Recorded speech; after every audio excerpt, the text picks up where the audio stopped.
Kansas, 1847. A desperate mother and her two starving daughters were caught stealing moldy fruit behind a stranger's barn until the man who found them did something nobody expected. What happened next would test the limits of kindness in a land where survival meant everything and trust meant nothing. This is a story of fire, blood, and the choices we make when hope runs dry. Stay until the end and comment the city you're watching from. I want to see how far this story travels. The wind that November carried the smell of coming snow and dying grass, the kind of wind that reminded people they were small and the prairie was endless. Eleanor Graves pressed her back against the weathered planks of the barn, her breath coming in shallow clouds, and listened. Her daughters were beside her, Clara, 8 years old with her mother's dark hair, and Ruthie, barely 6, whose hollow cheeks made her look like a ghost of childhood rather than a child. They were silent because Eleanor had taught them that silence meant safety, that noise meant discovery, and discovery meant consequences they couldn't afford. "Mama," Ruthie whispered, her voice thin as paper, "my stomach hurts." Eleanor's heart cracked a little more. "I know, baby. I know." Behind them, scattered in the tall dead grass, were the apples they'd found, bruised, half-rotted things that had fallen from the tree weeks ago and been forgotten. Most people would have called them garbage. Eleanor called them providence. She'd already wiped 3 of them on her ragged skirt, scraping away the worst of the mold with her fingernails until her hands ached. It wasn't much. It wasn't enough. But it was something, and something was all that stood between her girls and the empty nothing that had been following them for months. Clara knelt beside her, working on another apple with the serious concentration of someone much older. She didn't complain anymore. That frightened Eleanor more than anything, the way her oldest daughter had stopped being a child and started being a survivor. Children should complain. Children should cry and demand and expect the world to give them what they needed. But Clara just worked, her small fingers efficient and determined, and said nothing at all. They'd been on the road for 4 months. 4 months since they'd lost the farm in Ohio, since the bank had come and taken everything, since Eleanor's husband Thomas had kissed her forehead and promised he'd make it right. "I'm going west," he'd said, his jaw set with the kind of determination that looked like strength but might have been desperation. "California. Gold. I'll send for you when I strike it. 6 months, maybe less. You'll see. Everything's going to be fine." That had been in June. It was November now, and the only letters she'd received had been silence. So she'd packed what they could carry, taken the girls, and started walking. If he wouldn't send for them, she'd find him herself. Or they'd make a new life somewhere, anywhere, far from the Ohio rain and the memories of everything they'd lost. It had seemed possible in June, when the weather was warm and the roads were full of other families heading west, when Ruthie still laughed and Clara still sang while they walked. Now it was November, and Kansas was a cold, gray place that didn't care whether they lived or died. Eleanor had sold everything that would fetch a price, her mother's silver brush, Thomas's good coat, even her wedding ring, though that had nearly killed her. The money had lasted longer than she'd expected, but not as long as she'd needed. Food was expensive on the frontier, and rooms were more expensive still. And there were always men who saw a woman alone with children and assumed things she wouldn't let them assume. She'd spent too many nights with a knife in her hand, listening to footsteps outside whatever door she'd managed to pay for, teaching herself not to sleep too deeply because sleep meant vulnerability. The money had run out 3 weeks ago outside of Lawrence. Since then, they'd been living on what they could find, what people would give them, what she could beg for without completely destroying her pride. She'd knocked on doors. She'd offered to work. Some people helped.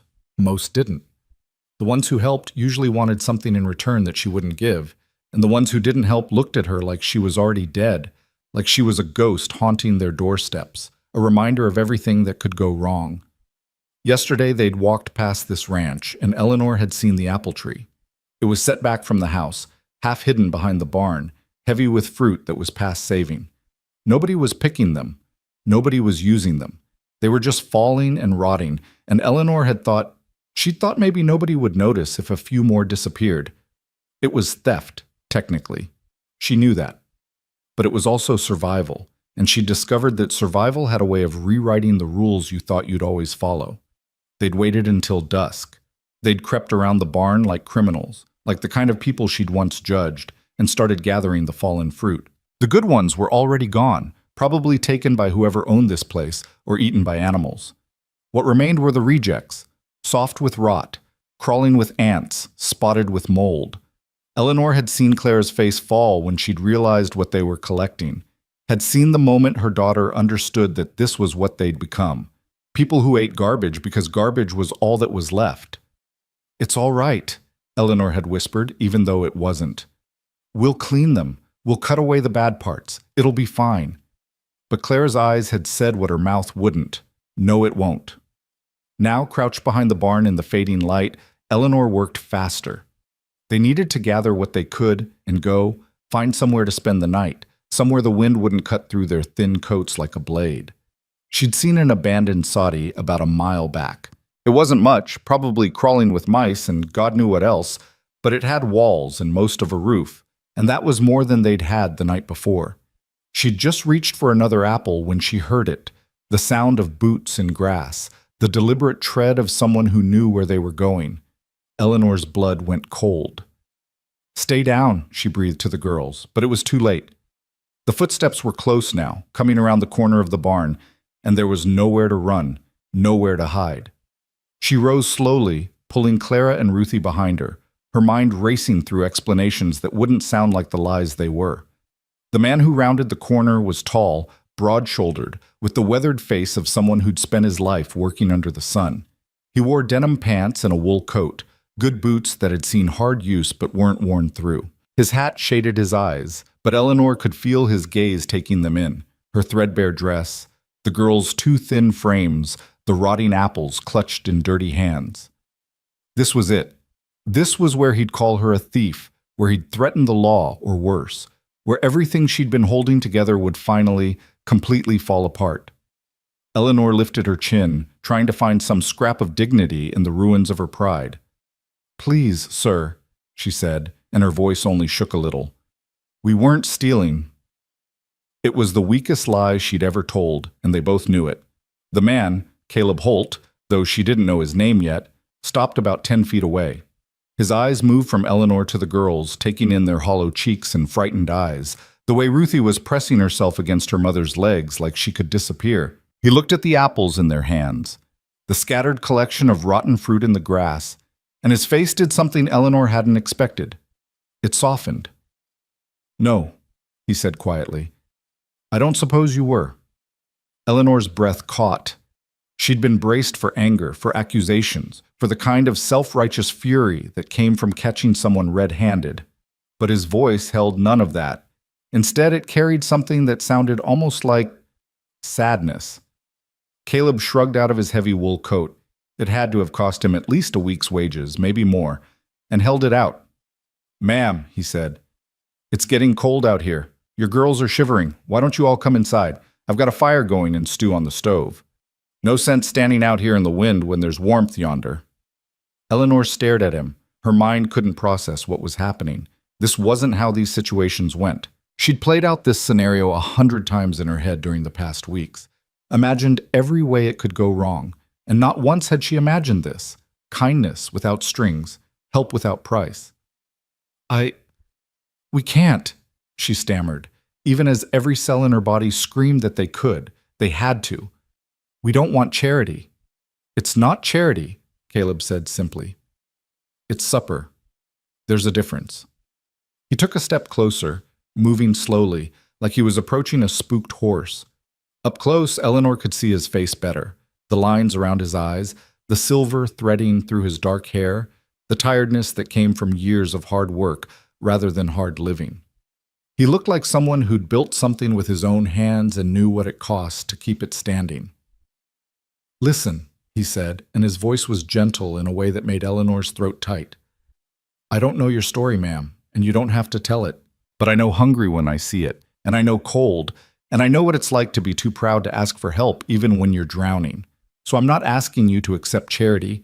I'm asking you to come inside and eat some stew and get warm, and tomorrow you can be on your way, if that's what you want.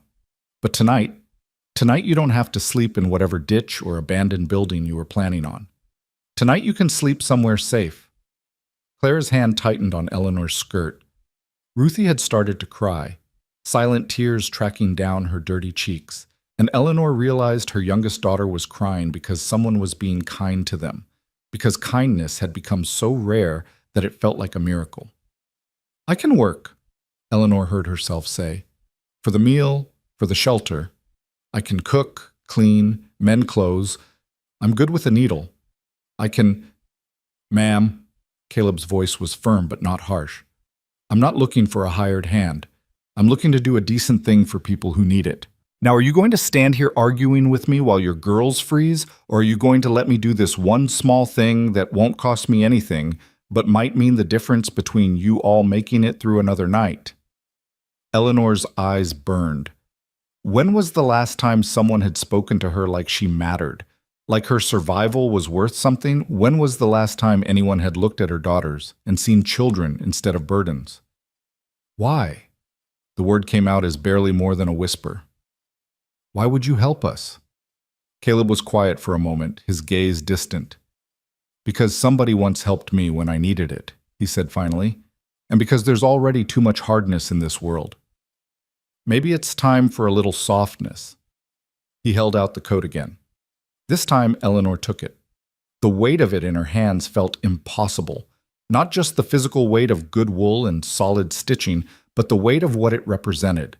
Trust, humanity. The possibility that maybe, just maybe, they weren't completely alone in the vastness of this hard prairie.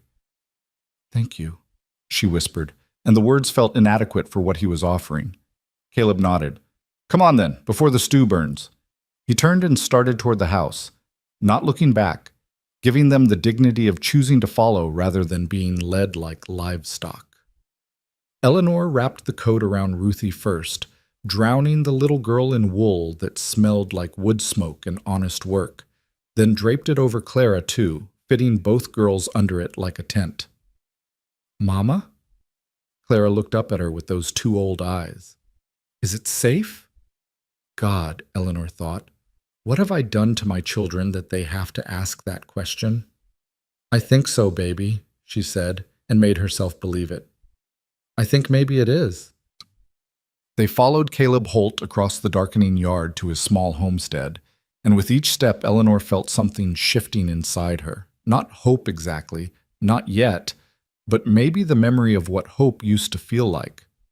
The house was modest, just a single-room cabin with a stone chimney and shuttered windows, but light spilled from the cracks around the door, warm and golden and impossibly welcoming. Caleb held the door open. Come in, he said simply. And Eleanor Graves, who hadn't trusted anyone in months, who'd learned that the world was hard and people were harder, who'd taught herself to expect nothing so disappointment couldn't reach her, Eleanor gathered her daughters close and stepped inside. The warmth hit them like a physical thing. After weeks of cold and wind and sleeping in places where their breath froze in the air, the heat from the stone fireplace felt like heaven itself. Eleanor stood just inside the door, suddenly aware of how filthy they must look, how they must smell, dirt and sweat and desperation.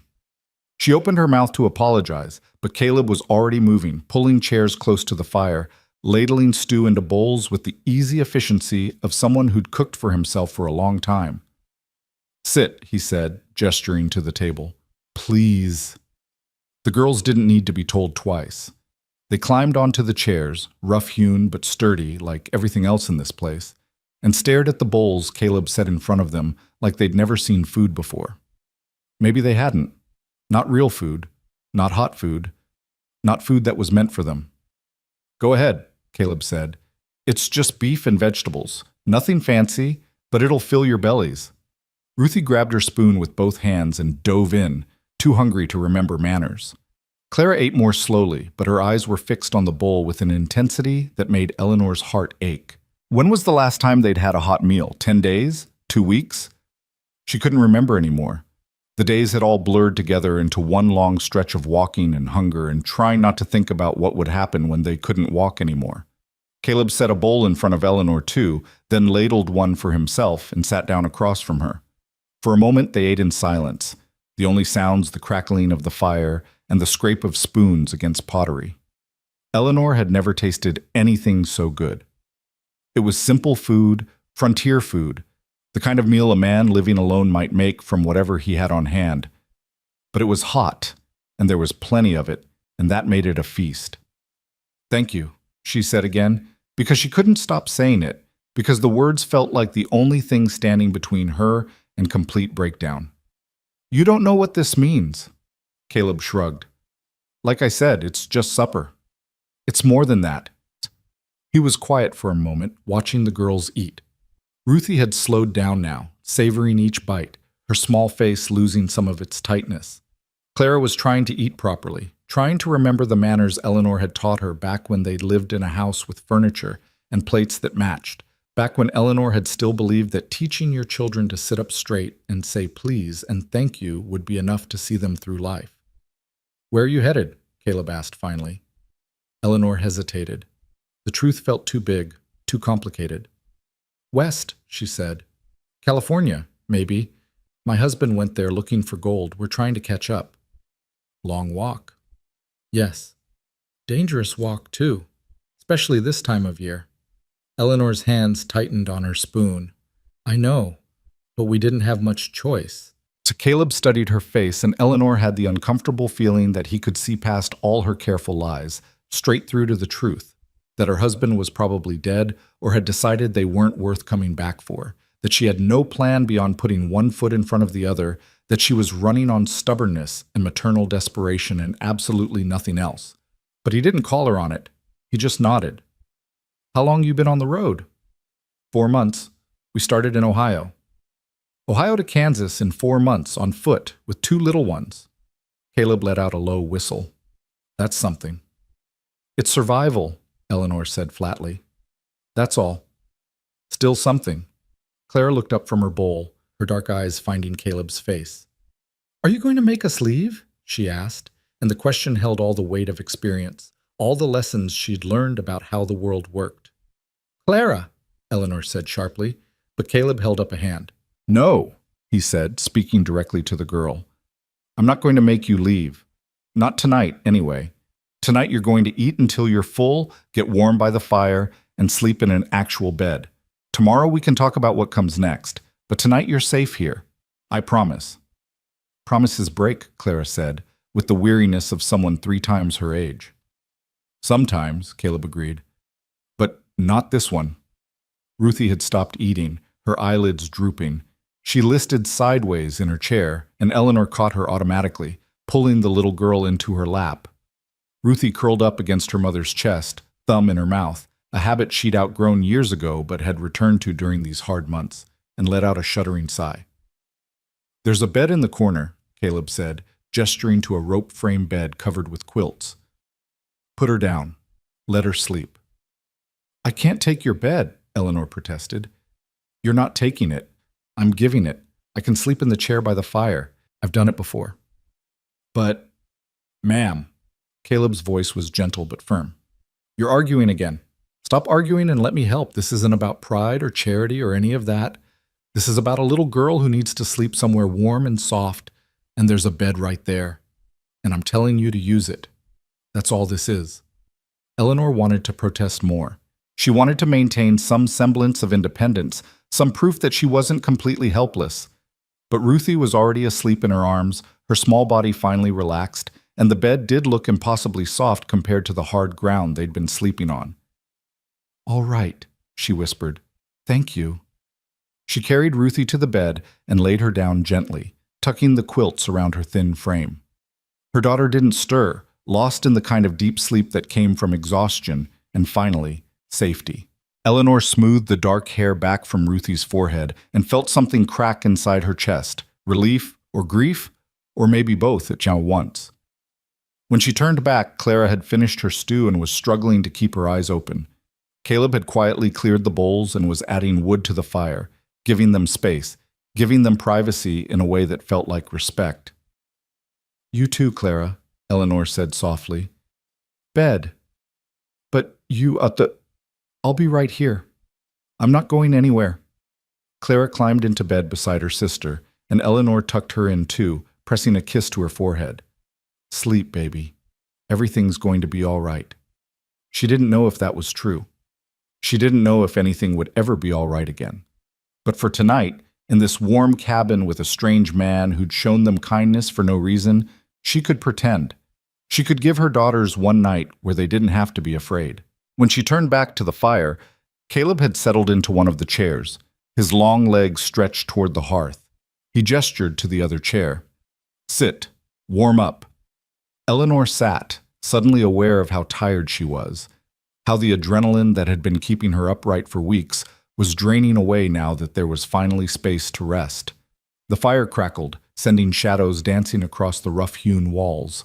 Outside, the November wind howled, but inside it was warm and quiet and almost peaceful. I need to explain, she said finally, because the silence was too much, because she needed him to understand. About the apples. I wouldn't normally. You were hungry, Caleb said simply. That's explanation enough. But I stole from you. You took fruit that was rotting on the ground. Fruit I was never going to use. Fruit that would have fed the worms and nothing else. That's not stealing. That's survival. Eleanor's eyes burned again, tears threatening to spill over. I used to judge people who stole, she whispered.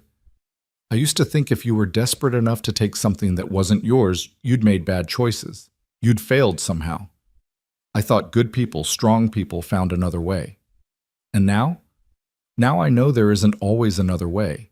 Now I know that sometimes the only choice is between your pride and your children's lives. And that's not really a choice at all. Caleb was quiet for a long moment, staring into the fire. 3 years ago, he said finally, I was where you are. Not exactly, but close enough. I had a wife, Sarah. She got sick, fever, and there wasn't a doctor close enough to help. I watched her die over 3 days, watched her slip away a little more each hour, and there was nothing I could do. Nothing. After that, I didn't care much about anything. Stopped tending the farm, stopped eating regular, stopped seeing the point of going on. I was just existing, waiting to join her, I suppose. He paused, and Eleanor waited, sensing there was more. One day a family came through, he continued. Settlers heading west, just passing through. They saw me in the field. I was drunk, probably, or close to it. And the woman, she just came over and started talking to me. Didn't judge, didn't preach, just talked. Her husband brought me water. Their kids played in my yard. And when they left the next morning, the woman made me promise something. What? She made me promise that if I ever got the chance to help someone the way they'd helped me, just by being kind, just by seeing another person's pain and not looking away, I'd do it.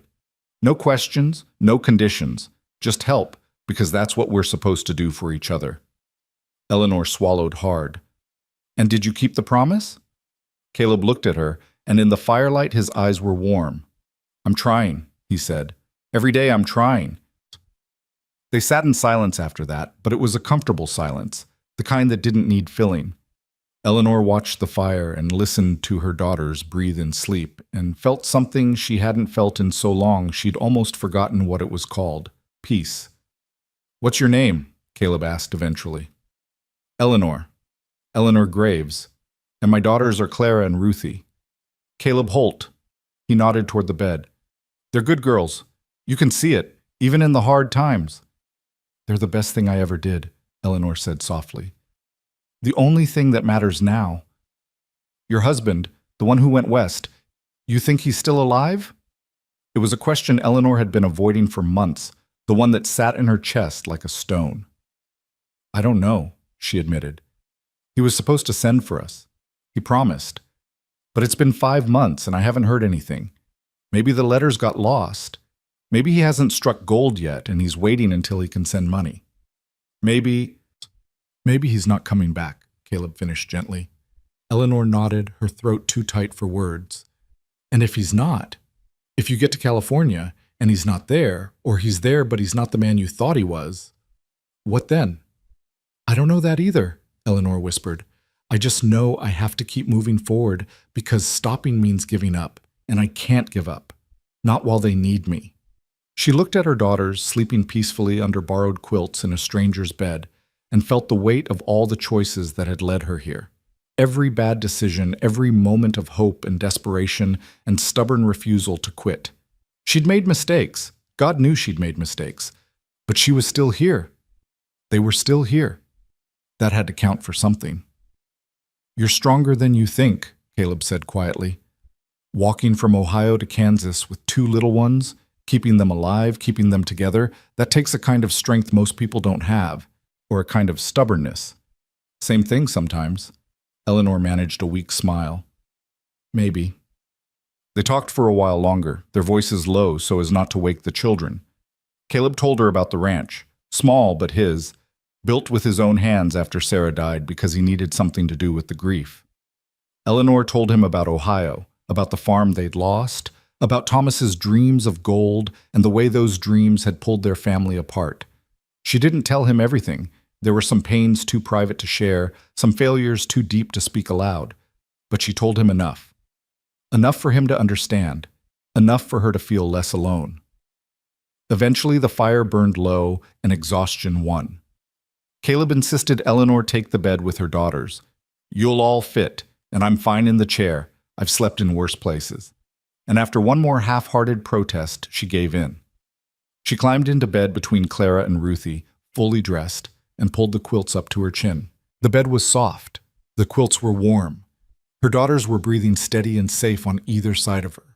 For the first time in months, Eleanor Graves let herself relax, let herself believe that maybe they'd survive this after all, let herself close her eyes without fear of what morning might bring. In the chair by the dying fire, Caleb Holt watched them sleep and thought about promises. About the promise a stranger had made him keep 3 years ago. About the promise he'd just made to a frightened little girl with old eyes. About the promises we make to ourselves when the world goes dark, and whether any of us are strong enough to keep them. Outside, the Kansas wind howled across the empty prairie, cold and endless and indifferent. But inside, in this small warm cabin, 3 people who'd been drowning had found something solid to hold on to. It wasn't much. It wasn't a solution to all their problems. But it was shelter and warmth and kindness. And for one night, that was enough. Eleanor's last thought before sleep took her was this. Maybe the world isn't completely hard. Maybe there's still softness left, still grace, still people who help for no reason except that it's right. Maybe we're not as alone as we think. And with that thought, fragile and tentative and desperately hopeful, she let herself sleep, truly sleep, for the first time since Ohio. Beside her, Clara and Ruthie dreamed of full bellies and warm fires and the kind man who'd given them his coat. And by the hearth, Caleb Holt kept watch through the night, standing guard over 3 strangers who'd stumbled into his life carrying nothing but hunger and hope and each other. The fire burned low. The wind died down. And for one night in November 1847, in a small cabin on the Kansas prairie, kindness won. Tomorrow would bring its own challenges. Tomorrow, they'd have to figure out what came next. But that was tomorrow's problem. Tonight, they were safe. Tonight, they were home. Morning came too soon and not soon enough. Eleanor woke to the smell of coffee and frying bacon, scent so foreign after weeks of hunger that for a moment she thought she was dreaming.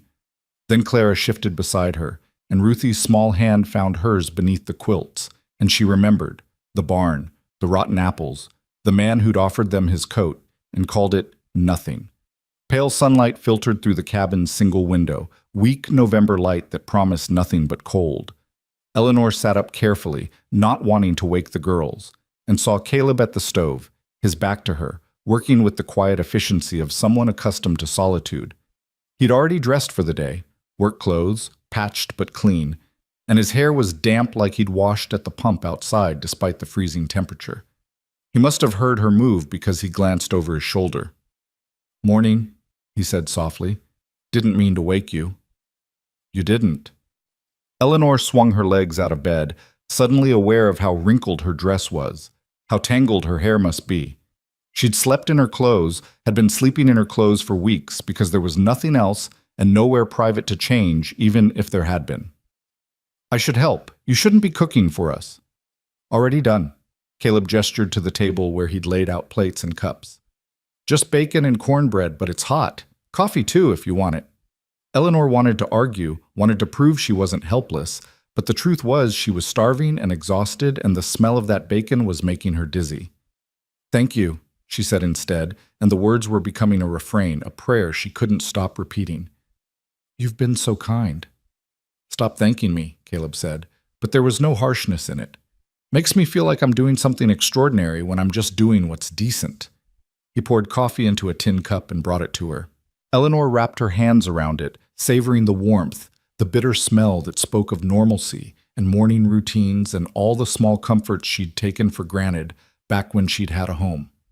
She sipped carefully. It was strong and hot and perfect, and felt something in her chest loosen just a fraction. Behind her, Ruthie stirred. "Mama?" "I'm here, baby." Ruthie sat up, her hair a wild tangle around her face, and looked around the cabin with confused eyes. For a moment, Eleanor saw panic flash across her daughter's face, the instinctive fear of waking somewhere strange. But then Ruthie spotted the stove and the food and Caleb's gentle smile, and her expression shifted to something like wonder.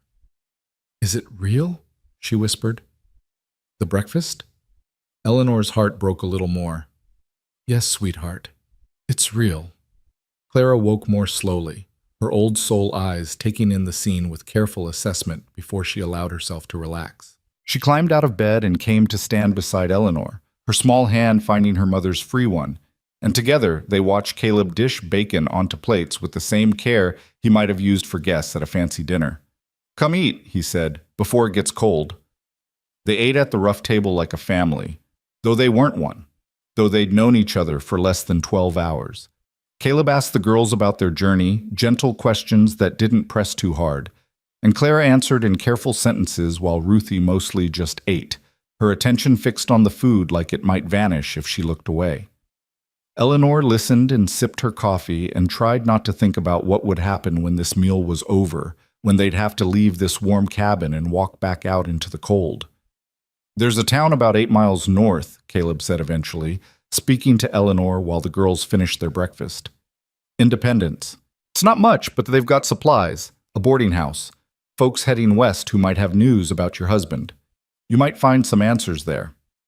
Eleanor nodded. 8 miles. On a good day, before they'd been walking for months, that would have been nothing. Now it felt like 100. "We'll head out after breakfast," she said.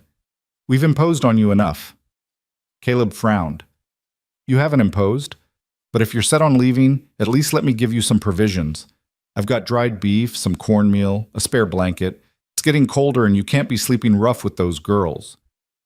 "We can't take your things." "You can, and you will."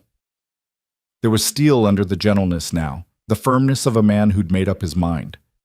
"I won't send you out there with nothing. Don't ask me to." Eleanor opened her mouth to protest, but Clara spoke first. "Mama, please, just say yes." The desperation in her daughter's voice cut through all of Eleanor's pride. Clara was 8 years old, and she shouldn't have to beg for basic survival. Shouldn't have to understand that pride was a luxury they couldn't afford. But she did understand, and that understanding was visible in every line of her thin face. "All right," Eleanor whispered. "Thank you." Caleb stood and started gathering supplies. A burlap sack that he filled with cornmeal, strips of dried beef wrapped in cloth, 2 apples that weren't rotten, a small tin of lard. He pulled a wool blanket from a chest in the corner, gray and worn but whole, and folded it carefully before adding it to the pile. Eleanor watched him work and felt tears threatening again. This man owed them nothing. They were strangers who'd been caught stealing from him, and yet here he was, giving them what might be the difference between life and death. "The boarding house in Independence," Caleb said as he worked. "It's run by a woman named Martha Hayes. Good woman, fair. You tell her I sent you, she might give you a decent rate. She's helped folks before." "You've done so much already," Eleanor said. "We can't ask you to each." "You're not asking, I'm offering. There's a difference." He tied the sack closed and set it by the door along with the blanket.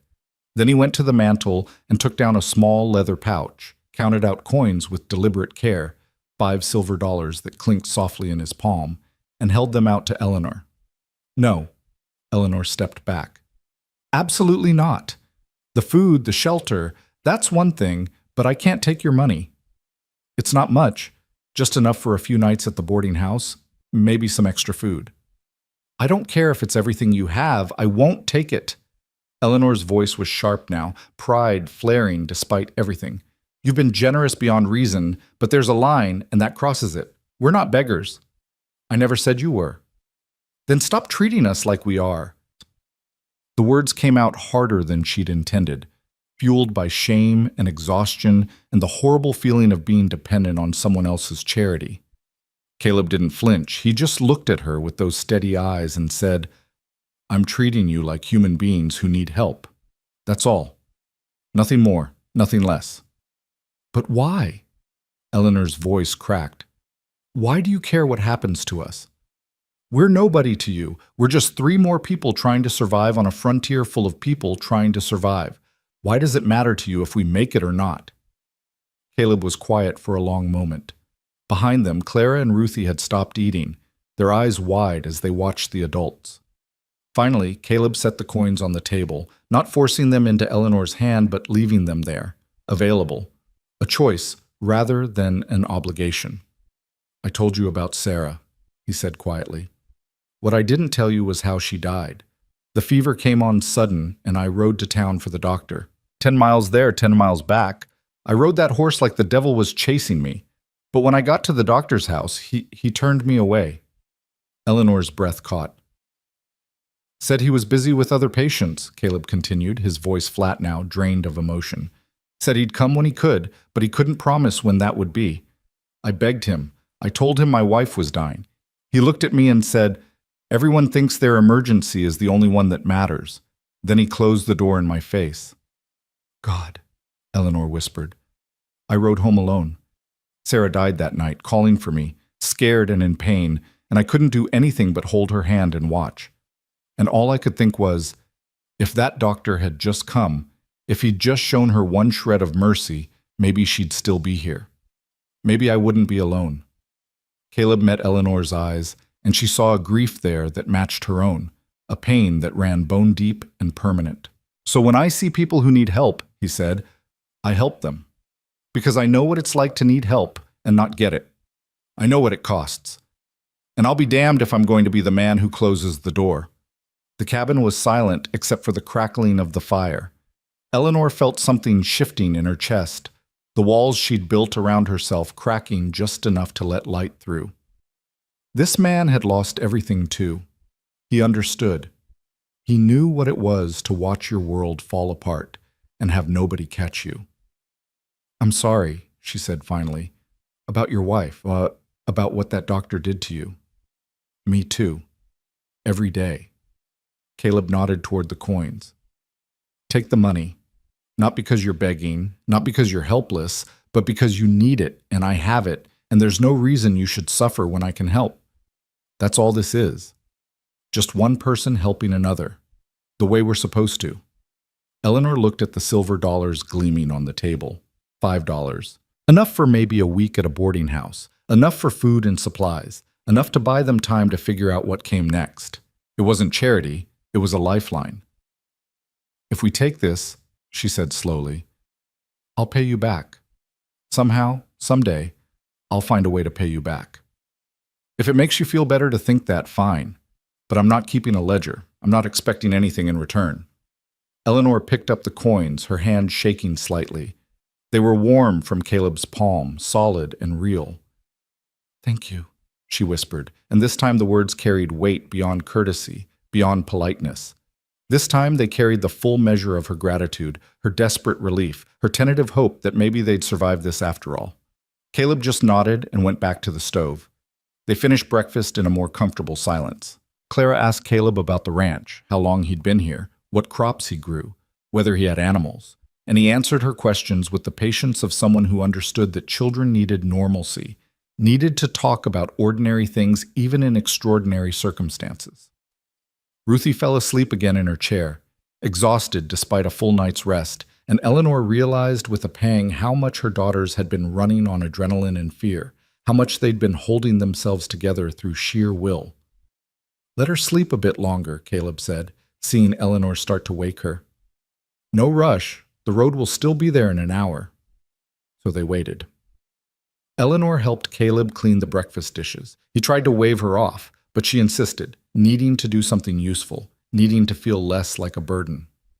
Clara explored the cabin with careful curiosity, examining Caleb's few possessions with the fascination of a child who'd been living rough for too long. A carved wooden box, a well-worn Bible, a tintype photograph on the mantel showing a young woman with kind eyes and a gentle smile. "That's Sarah?" Clara asked, pointing to the photograph. Caleb nodded. "Taken on our wedding day." "She's pretty." She was beautiful, inside and out. Clara studied the photograph for a long moment. "Do you miss her?" "Every day." "My mama misses my papa," Clara said matter-of-factly. "Even though he left us, even though he might not come back, she tries to hide it, but I can tell." Eleanor froze at the wash basin, her hands still in the soapy water. She'd thought she'd been hiding it better than that, thought she'd been protecting her daughters from the full weight of her fear and uncertainty. But Clara saw everything. Clara understood too much. "Love doesn't stop just because someone's gone," Caleb said gently. "That's not how it works. Your mama loved your papa, and she probably still does, even if she's angry at him too. People are complicated that way." "Are you angry at Sarah for dying?" Eleanor spun around, shocked, but Caleb just gave Clara a sad smile. "Sometimes," he admitted, "even though I know that's not fair, even though she didn't choose to leave. Sometimes I'm angry anyway, because anger is easier than grief." Clara nodded slowly, absorbing this. "I'm angry at Papa," she said in a small voice, "for leaving us, for making us walk and never having enough food. Mama says I shouldn't be angry, says he's doing his best, but I don't care. I'm angry anyway." "That's allowed," Caleb told her. "Anger is just love with nowhere to go. It doesn't make you bad. It just makes you human." Eleanor's throat tightened. When had she become so focused on survival that she'd stopped seeing what her daughters were carrying? Claire was 8 years old and wrestling with emotions most adults couldn't process, and Eleanor had been too consumed with keeping them fed and moving forward to notice. Some mother she was. "Clara," she said softly, "come here." Her daughter came, wary, like she thought she might be in trouble. Eleanor pulled her close, wrapping her arms around the thin frame, and held on tight. "I'm sorry," she whispered into Clara's hair. "I'm sorry you're angry. I'm sorry Papa left. I'm sorry for all of it. You shouldn't have to carry this." "You're carrying it too," Clara said against her mother's shoulder. "I can tell. You're just pretending you're not." Eleanor looked over her daughter's head and found Caleb watching them with an expression that might have been understanding or might have been grief, probably both. "We're all carrying too much," she said quietly, "but we're carrying it together. That's something, isn't it?" Clara nodded. "I guess so." They stood like that for a moment, mother and daughter clinging to each other in a stranger's cabin while the morning light grew stronger outside and the fire burned low in the hearth. Then Ruthie stirred in her chair, rubbing sleep from her eyes, and the moment passed. Reality came rushing back. They were still displaced, still traveling, still searching for something that might not exist. "We should get ready," Eleanor said, releasing Clara reluctantly. "We've stayed too long as it is." But even as she said it, part of her wanted to stay. Part of her wanted to never leave this cabin, this warmth, this unexpected pocket of safety in a harsh world. Part of her wanted to ask Caleb if they could stay, not forever, just for a few more days, just until they were stronger. But pride strangled the words before they could form. Caleb seemed to sense her hesitation. "You could wait another day," he suggested. "Rest up properly. There's weather coming. I can smell it. Might be better to wait it out here rather than getting caught on the road." "We've been enough trouble," Eleanor said automatically. "You haven't been any trouble at all. You're just being polite." "I'm being honest." Caleb crossed his arms, his expression firm. "Look, I'm not going to force you to stay. If you're determined to leave, I'll send you off with provisions and directions, and you'll be on your way. But use your head, ma'am. There's a storm building, your girls are exhausted, and independence isn't going anywhere. One more day won't make a difference to your journey, but it might make the difference between arriving alive or not arriving at all." Eleanor looked at her daughters. Ruthie was already nodding off again, her small body still catching up on months of insufficient sleep. Clara was trying to look strong, trying to look ready, but her eyes held a pleading quality that broke Eleanor's heart. Neither of them wanted to go back out into the cold. Neither of them wanted to walk another 8 miles on empty stomachs with nothing but fear and hope for fuel. "I don't want to be a burden." Eleanor said, but the words were weaker now, her resistance crumbling.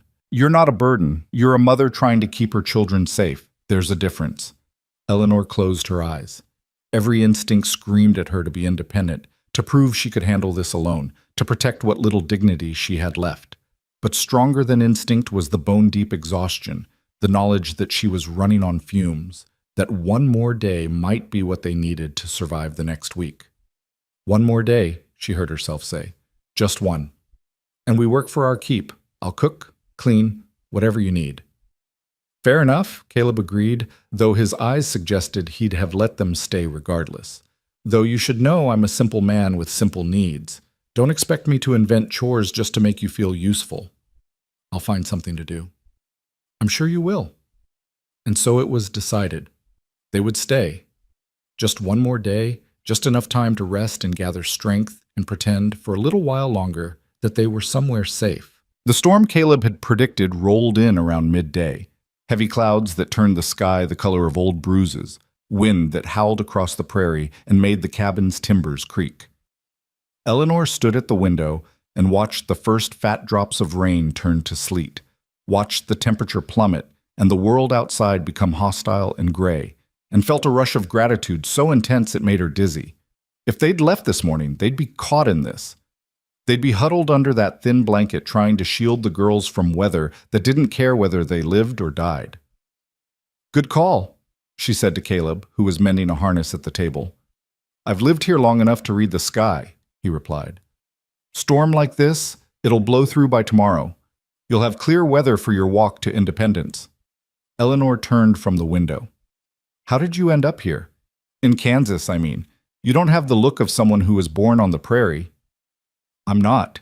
Born in Pennsylvania, actually. Came west with Sarah after we married. She wanted adventure, wanted to see something beyond the hills we'd grown up in. I wanted her to be happy. He smiled sadly. So we sold everything, packed a wagon, and headed west with 100 other fools chasing dreams. And you found yours?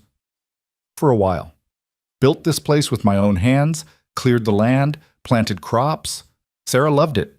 She'd stand outside in the evenings and watch the sunset and say this was what freedom looked like. Wide open spaces, nobody telling us what to do or who to be, just us and the land and possibility. He paused, his hand stilling on the leather. Then she got sick and all that possibility meant nothing. You can have all the land in the world, but it won't keep the people you love safe. No, Eleanor agreed quietly. It won't. They worked in companionable silence for a while, Caleb on his harness, Eleanor mending a tear in Ruthie's dress with needle and thread Caleb had produced from somewhere. The girls played quietly in the corner, creating stories with small stones they'd arranged like dolls. Outside, the storm raged. Inside, the fire crackled and the cabin held. Tell me about Ohio, Caleb said eventually. What was your life like before all this? Eleanor considered the question. It felt like someone else's life now, someone else's story. We had a small farm, she said slowly. Nothing fancy, but it was ours. Thomas worked hard, grew wheat mostly, some vegetables. I kept the house, raised the girls, made butter and cheese to sell in town. It was simple, good. I thought it would last forever. What happened? Bad harvest 2 years in a row.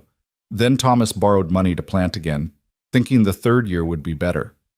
It wasn't. The bank came. They gave us 30 days to pay or leave. Thomas couldn't accept it. Losing the farm felt like losing himself. That's when he started talking about California, about gold, about how we could start fresh and build something even better. But you didn't want to go. No, Eleanor admitted. I didn't. I wanted to find work, find a way to pay the debt slowly. I told him we could rebuild right there, that Ohio was our home. But he was desperate, and desperate men don't listen. They act. So he left you, Caleb said, not quite a question. He said he was going ahead to establish himself, that he'd send for us as soon as he struck gold.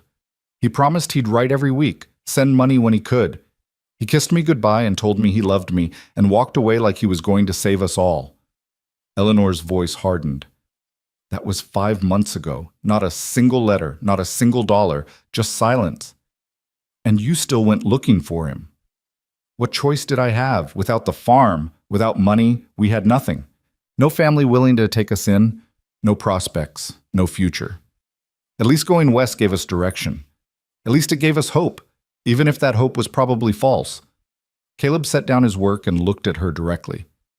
Can I ask you something? What will you do if you find him and he's remarried?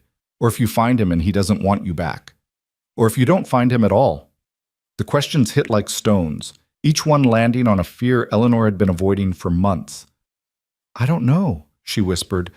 I try not to think that far ahead. I just focus on the next step, the next meal, the next mile. If I let myself think about all the ways this could end badly, I'd never get out of bed in the morning. That's fair. But eventually you'll have to think about it. Eventually you'll have to have a plan that doesn't depend on Thomas.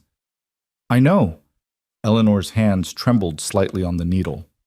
But not today. Today, I just need to get through today. Caleb nodded slowly. All right, but when you're ready to think about tomorrow, about next week, about what comes after, remember that there are people who'll help. Not everyone's heartless. Not everyone will close the door. Eleanor met his eyes and saw something there that made her breath catch. Not pity, not charity, but genuine care. This man barely knew her, had known her for less than a day, and yet he cared what happened to her and her daughters. He cared enough to give them shelter and food and money he probably couldn't spare. He cared enough to look at her like she was a person worth saving. Why are you being so kind to us? She asked, needing to understand. And don't say it's because someone helped you once. There's more to it than that, I can tell. Caleb was quiet for so long Eleanor thought he wouldn't answer. Then, because you remind me of her, of Sarah. The way you protect your girls, the way you do anything to keep them safe. Sarah would have been the same. She wanted children. We were trying before she got sick, and sometimes I look at Clara and Ruthie, and I think, those could have been mine. That could have been my family. And I can either be angry about what I lost, or I can honor what I had by helping someone else build what I never got to finish. Eleanor felt tears slip down her cheeks. That's beautiful. That's grief finding purpose. There's a difference. Maybe, but it's still beautiful. They held each other's gaze for a moment, and something passed between them. Understanding, maybe, or recognition. Two broken people trying to find meaning in a world that had taken too much from both of them. Then Ruthie called out, "Mama, look!" And the moment broke. The rest of the day passed quietly. The storm continued its assault outside while they stayed warm and dry within. Eleanor cooked a simple supper with the supplies Caleb had, beans and cornbread, nothing fancy but filling, and they ate together as the light faded and the temperature dropped further.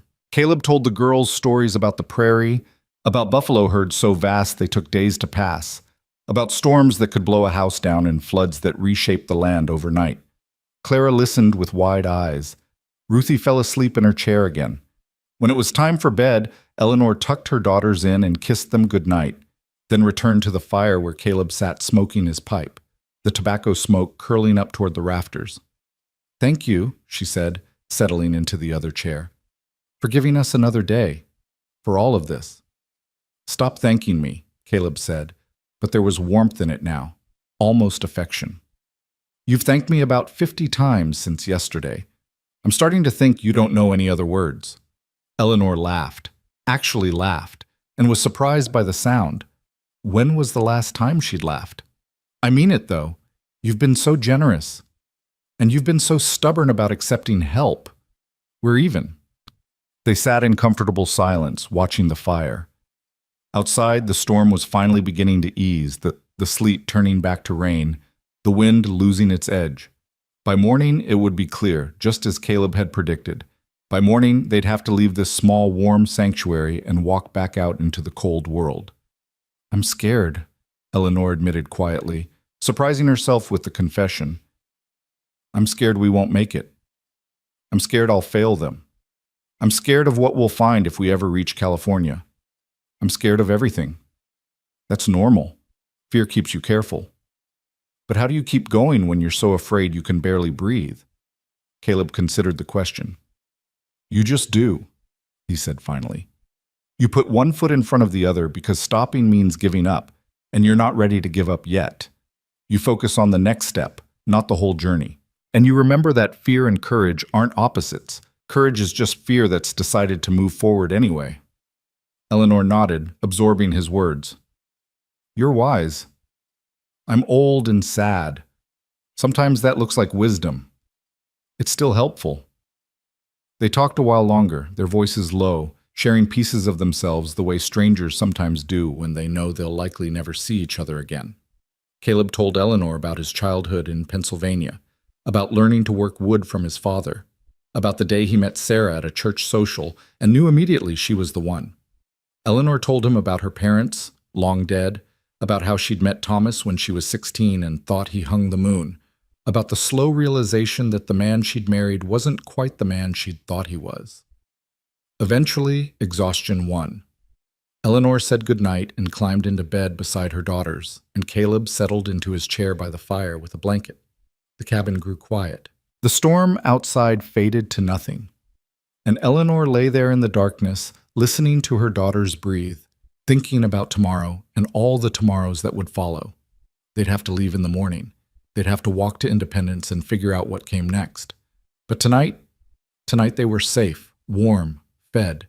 Tonight they had shelter and kindness, and the care of a good man who'd chosen to help them for no reason except that it was right.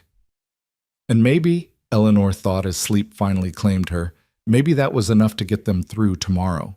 Maybe kindness was stronger than fear after all. Maybe they'd survive this. She closed her eyes and let herself believe it, just for tonight. Tomorrow would bring its own challenges, its own terrors, but that was tomorrow's problem. Tonight, they were home. The dawn that broke over Kansas was crystalline and cold, the kind of morning where everything looked sharp-edged and new. Eleanor woke to find frost patterns on the window glass and Caleb already up, adding wood to the fire.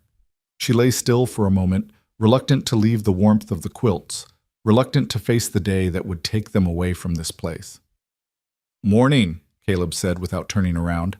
"Storm's past, sky's clear, good day for traveling." Eleanor sat up, careful not to wake the girls. "I suppose it is. Coffee's ready when you are, and I've got Johnny cakes on the griddle." "You didn't have to." "I know I didn't have to. I wanted to." He finally looked at her, and his expression was gentle. "Let me give you a proper send-off, at least. It's the last I can do." So they had one more meal together, the four of them crowded around the small table while frost glittered outside and the fire crackled within. The Johnny cakes were simple but delicious, sweetened with a bit of molasses Caleb had been saving, and the girls ate slowly, savoring each bite like they knew they wouldn't eat this well again for a while. Eleanor watched them and felt her heart fracture just a little more. 2 days ago, they'd been eating rotten apples behind a barn. Now they were sitting at a table like human beings, like they mattered, like their survival was worth something.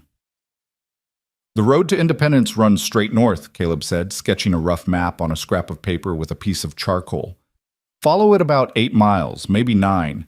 You'll see the town before you reach it, church steeples visible for a good distance. When you get there, find the boarding house. 2-story building, white paint, sign that says Hayes House. Tell Martha I sent you." Eleanor folded the paper carefully and tucked it into her pocket. "We will. Thank you. And if she's full, or if something goes wrong, there's a general store run by a man named Cooper. He's decent enough. He might know of other places to stay." "Caleb," Eleanor said softly, "you've given us so much already. The food, the shelter, the money, the directions. You've been more than generous. I'm just making sure you have the best chance possible." He looked at the girls, his expression serious. "You take care of your mama, you hear? She's doing her best, and the road's hard, but you stick together and you'll come through all right." Clara nodded solemnly. "We will, I promise. Good girl." They finished breakfast too quickly. There was no legitimate reason to linger. The weather was clear, the road was passable, Independence was waiting. But Eleanor found herself moving slowly as she gathered their few belongings, as she wrapped the girls in their threadbare coats and the blanket Caleb had given them. Ruthie clung to her mother's skirt, sensing that something was ending, that safety was becoming temporary again. Caleb packed the provisions he'd prepared into the burlap sack, enough dried beef and cornmeal to last them several days if they were careful, plus the apples and a small pouch of salt he insisted they take. He added a tin cup, a box of matches wrapped in oilcloth, and a folding knife with a worn wooden handle. "That was my father's," he said when Eleanor started to protest about the knife. "He'd have wanted it to go to someone who needed it. It's sharp, so be careful, but it'll serve you well for cutting rope or preparing food or whatever you might need it for." Eleanor held the knife in her palm, feeling the weight of it, the significance. This wasn't just a tool. This was a piece of Caleb's history, a connection to his past, and he was giving it to her like it was nothing. "I can't take this," she whispered. "You can, and you will. I'm not taking no for an answer." "But, Eleanor." The use of her first name stopped her. Caleb stepped closer, his voice dropping. "Take the knife. Take all of it. And when you get to where you're going, when you're safe and settled, you remember that there are good people in this world. You remember that kindness exists. And then you pass it on to someone else who needs it. That's all I ask." Tears blurred Eleanor's vision. "I'll remember," she managed. "I promise, I'll remember." Caleb nodded and stepped back, giving her space to compose herself. Clara was watching them with those two knowing eyes, understanding more than any 8-year-old should. Ruthie had found a stick and was drawing patterns in the dirt floor, humming tunelessly, lost in her own world. "Time to go," Eleanor said, her voice stronger than she felt. "Girls, say thank you to Mr. Holt." "Thank you," Clara said promptly, moving to stand beside Caleb. Then, without warning, she threw her arms around his waist and hugged him tight. "Thank you for being kind when nobody else was. Thank you for helping us. Thank you for everything." Caleb's eyes went bright with unshed tears. He bent down and returned the embrace, his large hands gentle on the little girl's back. "You're welcome, Clara. You're going to be just fine. You're strong like your mama. Don't forget that." Ruthie joined the hug, not wanting to be left out, and for a moment Caleb knelt there with both girls in his arms, while Eleanor watched and tried not to fall completely apart. This man had given them more than food and shelter. He'd given them hope. He'd reminded them that humanity still existed, that not everyone was cruel or indifferent, that sometimes strangers became saviors for no reason except that it was right. When the girls finally released him, Caleb stood and turned to Eleanor. For a moment they just looked at each other, and Eleanor saw in his face everything she was feeling: sadness at parting, hope for their future, the strange intimacy that came from shared vulnerability. "You're going to make it," he said quietly. "I know you will. I hope you're right." "I am. You're stronger than you think." Eleanor wanted to hug him too, wanted to thank him one more time, wanted to tell him that these 2 days had meant more than he could possibly understand. But the words wouldn't come, stuck in her throat behind emotion too big to express. So she just nodded, hoisted the burlap sack over her shoulder, and took her daughter's hands. "Come on, girls. Long walk ahead." They stepped out into the cold Kansas morning, and Eleanor didn't let herself look back. If she looked back, she'd want to stay, and staying wasn't possible. They had to keep moving forward. That was the only direction left. The road to Independence was rutted and hard frozen, the mud turned solid by the cold night. Eleanor set a steady pace, not too fast. The girls couldn't manage fast, but not so slow that they'd still be walking when darkness fell. The sun was bright, but provided little warmth, and the wind across the open prairie cut through their coats like they were made of paper. But they had the blanket Caleb had given them, and they had food in the sack, and they had each other. It was more than they'd had 3 days ago. They'd been walking for perhaps an hour when Ruthie spoke up. "Mama, my feet hurt." "I know, baby. Just keep walking. We'll rest soon." "But they really hurt. Can't we stop?" Eleanor glanced down and saw that her youngest daughter was limping slightly. The shoes Ruthie wore, hand-me-downs from Clara that had been old to begin with, were falling apart, the soles separating from the uppers. They wouldn't last much longer. Eleanor's own shoes were barely better. Only Clara's were reasonably intact, and that was only because Eleanor had spent precious pennies getting them resold in Lawrence 3 weeks ago. "All right," Eleanor said, guiding them to the side of the road where a fallen log provided a place to sit. "We'll rest for a few minutes, but just a few. We need to reach Independence before dark." They sat huddled together, sharing the blanket, while Eleanor examined Ruthie's shoes. They were worse than she'd thought. Not just worn, but actually coming apart. The thread rotted, the leather cracked. She could maybe tie them together with string, but that was a temporary fix at best. Ruthie needed new shoes. They all did. The $5 Caleb had given her seemed to burn in Eleanor's pocket. New shoes would cost at least $1, maybe more. That would leave her with $4 for lodging and food. $4 wouldn't last long, but what choice did she have? Ruthie couldn't walk to California in shoes that were falling apart. "It's okay, Mama," Ruthie said, seeing the worry on her mother's face. "They don't hurt that bad." "Don't lie to me, baby. I can see you limping. But if we spend money on shoes, we won't have money for food." Eleanor's heart broke. 6 years old and already understanding the brutal arithmetic of survival. "Don't you worry about that," she said firmly. "We'll manage. We always do." Clara was quiet, staring down the road toward Independence with an expression Eleanor couldn't quite read. "What if Papa's not in California?" she asked suddenly. "What? What if we walk all that way and he's not there? Or what if he is there, but he doesn't want us anymore? What do we do then?" Eleanor opened her mouth to reassure her daughter, to promise that everything would work out, but the lies stuck in her throat. She'd been lying to herself for months, pretending she believed Thomas would be there, would welcome them, would somehow make everything right. But the truth was, she had no idea what they'd find. The truth was, she was walking toward a dream that might be a nightmare. "I don't know," she admitted quietly. "But whatever we find, we'll face it together. That's all I can promise you, Clara, that we'll face it together." "Maybe we should stop," Clara said. "Maybe we should stay somewhere. Maybe Independence has work, or maybe Mr. Holt would let us—" "No," Eleanor's voice was sharp. "We can't go back. We can't be a burden on Caleb any more than we already have been. He's been generous, but there's a limit to every kindness. We have to stand on our own feet." "But what if we can't?" Clara's eyes were wet now, her composure cracking. "What if we're not strong enough, Mama? What if we fail?" Eleanor pulled both girls close, wrapping them in the blanket in her arms. "We won't fail," she said fiercely. "We can't.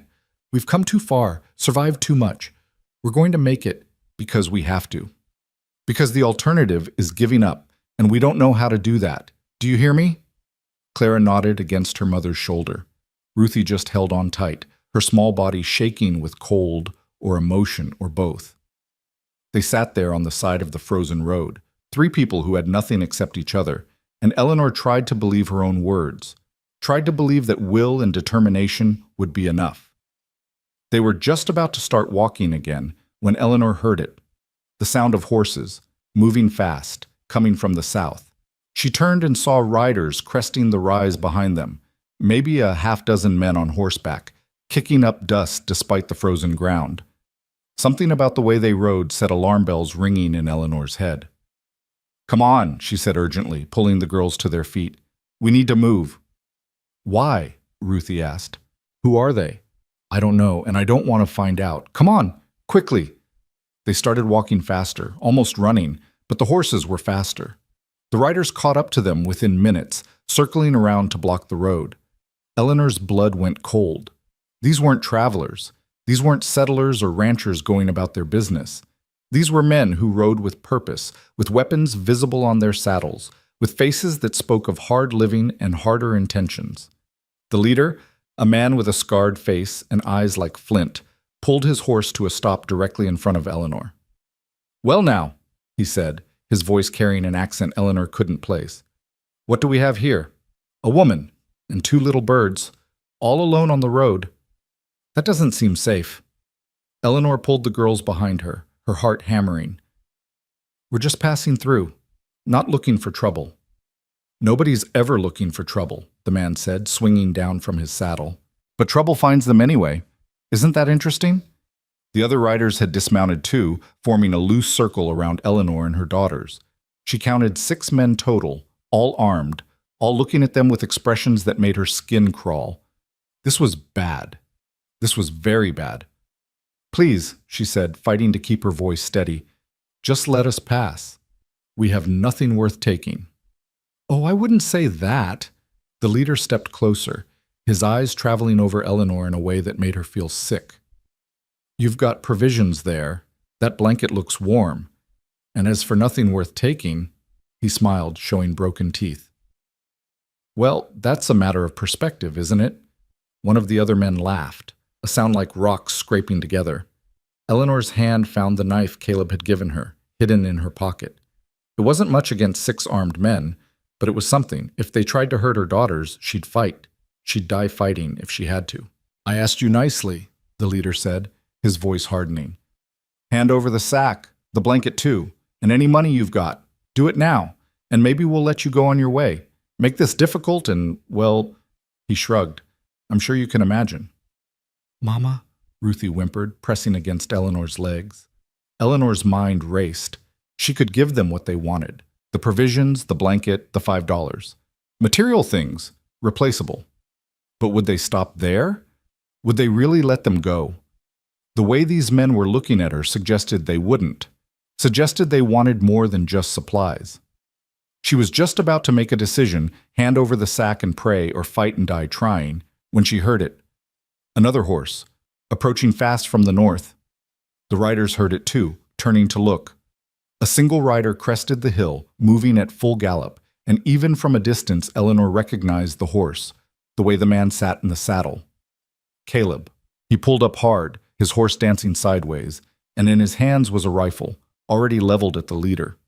Step away from them, Caleb said, his voice carrying across the frozen air. Step away right now. The leader turned, assessing this new threat. This your woman? Does it matter?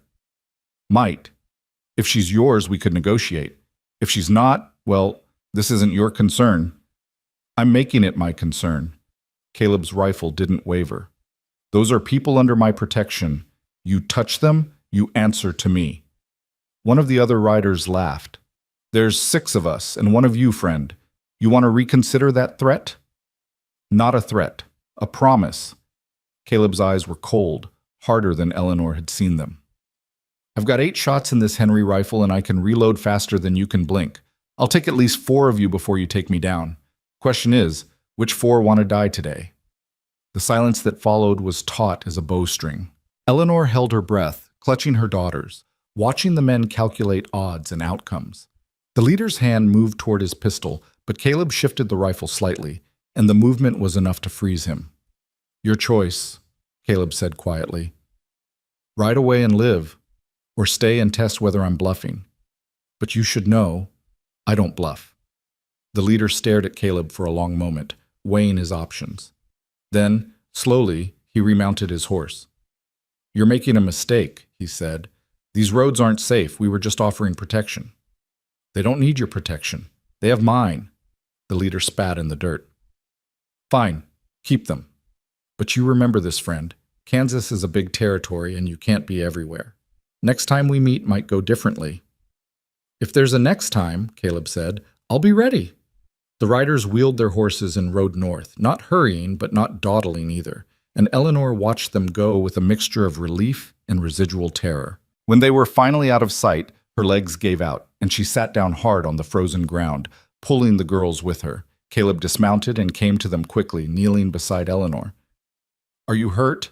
Did they touch you? Eleanor shook her head, unable to speak. Now that the danger had passed, the fear caught up with her, and she was shaking so hard her teeth chattered. Claire was crying silently, and Ruthie had buried her face in Eleanor's shoulder, making small, frightened sounds. It's okay, Caleb said gently, though his jaw was tight with anger. They're gone. You're safe. How did you know? Eleanor finally managed. How did you find us? I didn't like the look of those riders when they passed my place earlier. Something about them felt wrong, so I saddled up and followed. He touched Eleanor's shoulder carefully. Good thing I did. They were going to rob us, or worse. I know, that's why I came. Caleb stood and offered his hand. Can you walk? I need to get you back to the cabin. Back? Eleanor looked up at him, confused. But we were going to Independence. Not anymore. Not today. Not until I'm sure it's safe. His expression was grim. Those men were raiders, Eleanor. I've heard about them. Small bands that prey on travelers, especially families. They're getting bolder because the law out here is thin and people are desperate. I should have warned you, should have thought... He cut himself off, his jaw working. I'm taking you back. You'll stay until I can arrange for you to travel with a larger group. Safety in numbers. But no arguments, please." Caleb's eyes met hers, and Eleanor saw fear there that matched her own. "I sent you out there and you nearly got hurt because of it. I won't make that mistake again. You're coming back with me." Eleanor wanted to protest, wanted to maintain her independence, but the truth was she was terrified. Those men would have hurt them, would have taken everything and maybe killed them afterward, left them bleeding on the side of the road where nobody would find them until spring. The thought made her stomach turn. "Okay," she whispered. "Okay." Caleb helped them to their feet and lifted Ruthie onto his horse, then Clara. "You walk alongside," he told Eleanor. "I'll lead. We'll move fast, but not too fast. If you see those riders again, you tell me immediately." They made their way back toward Caleb's homestead, moving quickly, Eleanor's eyes scanning the horizon for any sign of the raiders. But the prairie remained empty, the sky clear and cold and indifferent. When Caleb's cabin finally came into view, Eleanor felt relief so intense it made her dizzy. "Inside," Caleb said, helping the girls down. "Bar the door behind you. I need to stable the horse and check the perimeter." Eleanor ushered the girls inside and dropped the heavy wooden bar across the door. The cabin felt different now, not just warm but fortified, a stronghold against a hostile world. She got the fire going higher and wrapped the girls in blankets, checking them over for injuries even though the raiders hadn't touched them. "Are we staying here forever?" Ruthie asked in a small voice. "No, baby, just until it's safe to travel." "When will that be?" "I don't know." Clara was quiet, staring at the fire with an expression Eleanor couldn't read. "Mama," she said finally, "what if those men come here? What if they find us? Mr. Holt won't let them hurt us. But there were 6 of them and only 1 of him. He said he could kill 4, but that means 2 would still be alive. 2 could still hurt us." Eleanor had no answer for that logic. Instead, she pulled Clara close and held on tight. "We're safe here," she said, even though she wasn't sure it was true. "We're safe." When Caleb came back inside, his rifle was in his hands and his expression was serious. He set the weapon by the door within easy reach and added wood to the fire. "I checked around," he said. "No sign of them. But we should stay alert.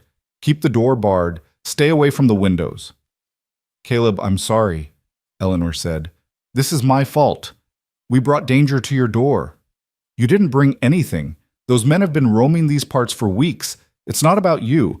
It's about them being predators and you being vulnerable." He sat down heavily in his chair. "But I should have known better. Should have escorted you myself or waited until there was a wagon train passing through.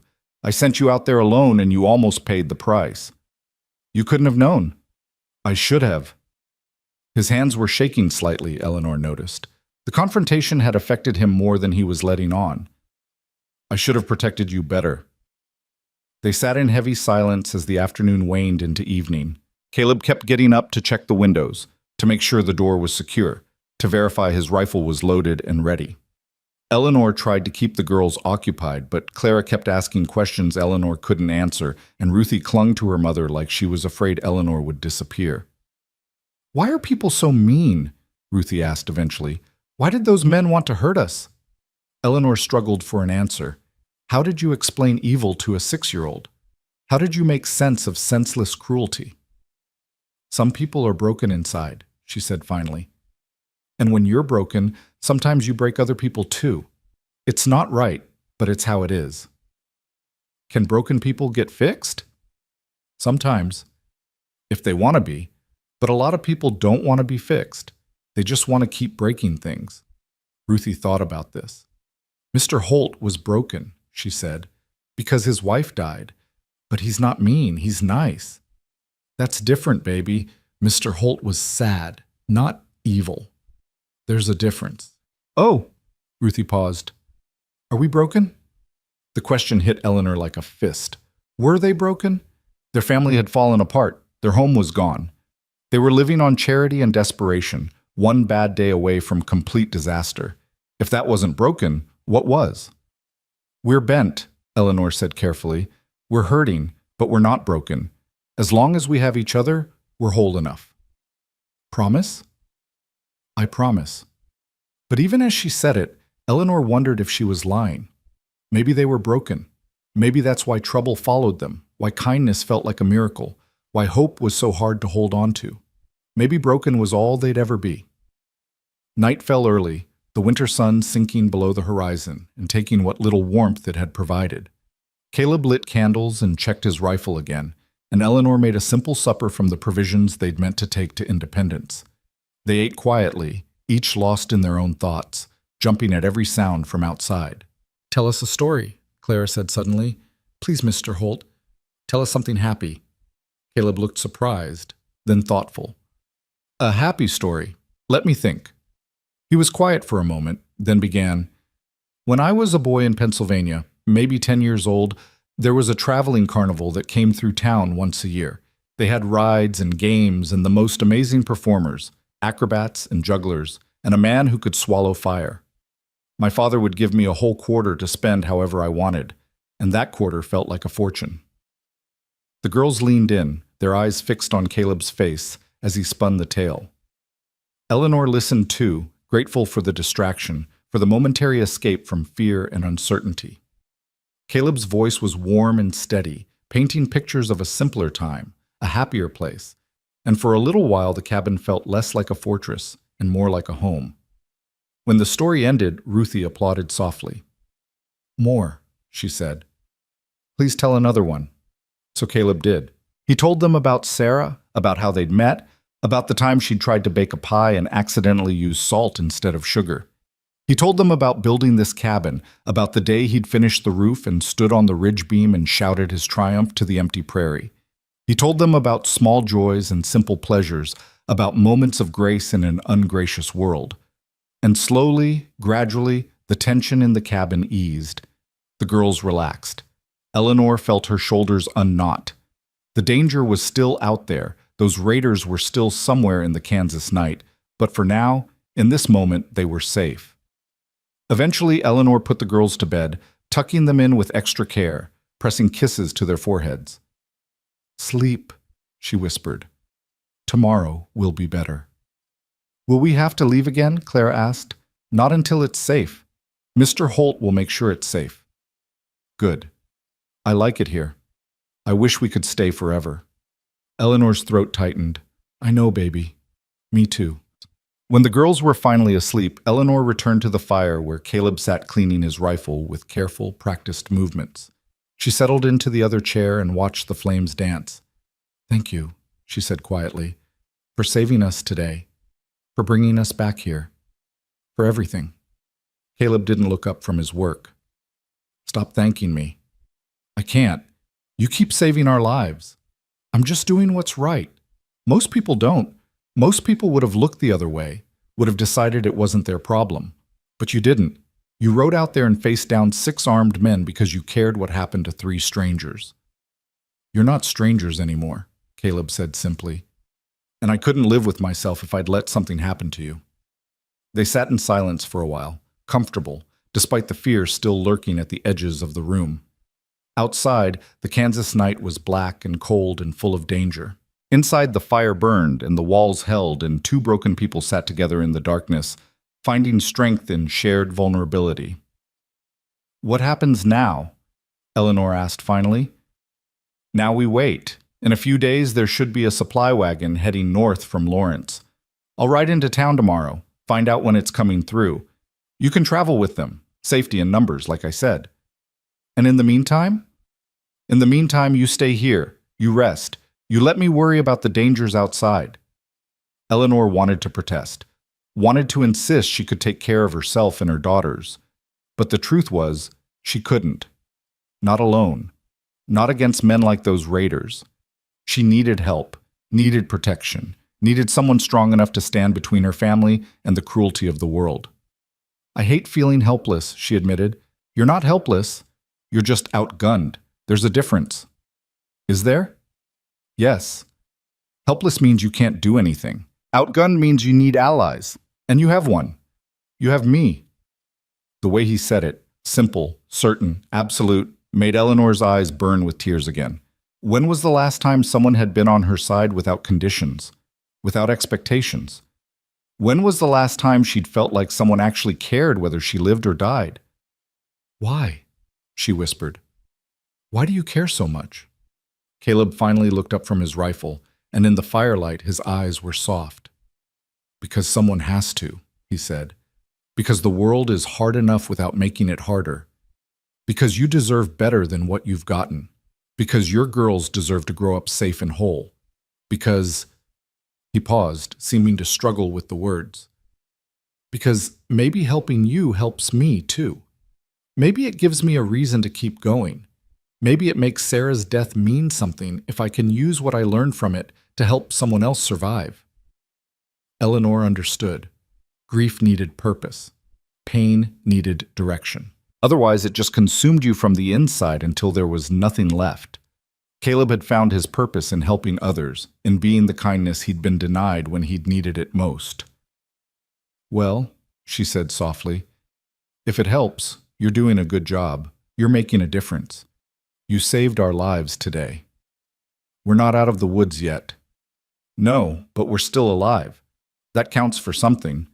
Caleb nodded and went back to cleaning his rifle. Eleanor watched the fire and listened to her daughters breathe in sleep, and tried not to think about the raiders out there in the darkness. Tried not to imagine what would have happened if Caleb hadn't come. Instead, she thought about tomorrow, about the supply wagon, about eventually reaching independence, and then maybe, possibly, finding a way forward. The night deepened. The fire burned low, and in that small cabin on the Kansas prairie, 4 people who'd been brought together by circumstance and chance held on through the darkness, waiting for dawn and whatever it would bring. Outside, the world was hostile and uncertain. Inside, they had each other, and for now, that was enough. Eleanor closed her eyes and sent up a silent prayer, not to a God she wasn't sure she believed in anymore, but to whatever force governed fate and chance and the random kindness of strangers. Please, she thought, please let us survive this. Please let us find somewhere safe. Please let this not be the end. And somewhere in the darkness, either God or chance or blind luck heard her, because they made it through that night unharmed. And when morning came, the raiders were gone, blown away like smoke on the prairie wind, leaving nothing behind but memory and the knowledge that sometimes, against all odds, goodness wins. Morning brought no sign of the raiders, but it brought something else. A rider from the north, moving fast toward Caleb's homestead. Eleanor saw him through the window, a young man on a lathered horse, his face urgent, and her stomach clenched with fresh fear. Caleb was already outside, his rifle within reach, watching the rider approach with careful eyes. Eleanor kept the girls back from the window, her hand finding the knife in her pocket out of instinct. After yesterday, every stranger felt like a threat, every unexpected sound like danger approaching. But when the rider pulled up and dismounted, Caleb's shoulders relaxed slightly, and Eleanor dared to breathe. Through the half-open door, she heard voices. The young man was talking fast, gesturing north, his words carrying urgency but not aggression. Caleb asked questions, his tone measured, and the conversation went on for several minutes before the rider remounted and headed back the way he'd come. When Caleb came inside, his expression was troubled. "What is it?" Eleanor asked. "What's happened?" Caleb closed the door carefully before answering. "That was Samuel Peterson's boy, my neighbor about 3 miles north. There's been trouble. Those raiders hit another family last night, about 6 miles from here. Burned their wagon, took everything they had. The family made it out alive, but barely. They're at the Petersons' place now, and Samuel's gathering men to track the raiders down." Eleanor felt her blood run cold. "They're still out there?" "Yes, and they're getting bolder." Caleb moved to the mantel, checking his ammunition. "Samuel wants me to join the search party. They're meeting at his place in an hour." "But..." Eleanor stopped, unsure what she was objecting to. That he'd leave them alone? That he'd put himself in danger? That without him they had no protection? All of it felt true, and none of it felt fair to say aloud. Caleb saw her face, and his expression softened. "I know, but I can't just sit here while they're out there hurting people. Those raiders have to be stopped." "I understand. I just..." Eleanor took a breath. "Please be careful." "I will be, and you'll be safe here. I'm going to ask Mary Peterson to come stay with you while the men are gone. She's a good woman, steady in a crisis. Between the two of you, you'll be able to defend this place if you have to. Do you think they'll come here? I don't know, but I'm not taking chances. He pulled down a second rifle from above the door, smaller and lighter than his Henry. Do you know how to shoot? Eleanor shook her head. Thomas never taught me. He said guns were men's business. Caleb's jaw tightened. Well, they're your business now. Come here. I'll show you the basics. For the next 20 minutes, Caleb taught Eleanor how to load, aim, and fire the rifle. It was heavier than she'd expected, the kickback stronger, but after a few practice holds, she started to get the feel of it. You don't have to be a sharpshooter, Caleb told her. You just have to be willing to pull the trigger if someone comes through that door meaning harm. Can you do that? Eleanor thought about her daughters, about what men like those raiders would do to them if given the chance. Yes, she said firmly. I can do that. Good. Keep it loaded and within reach.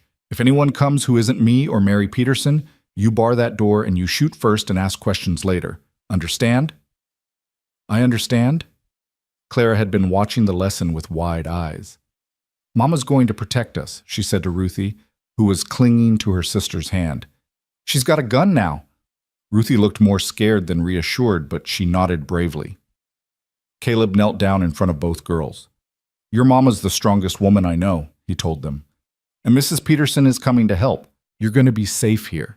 But you have to listen to them, all right?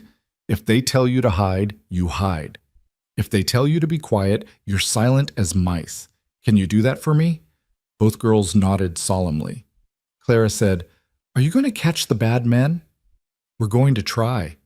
What if they hurt you? They won't. I'm careful and I'm angry, and angry, careful men are hard to hurt. He stood and touched Clara's cheek gently. Don't worry about me. I'll be back before you know it.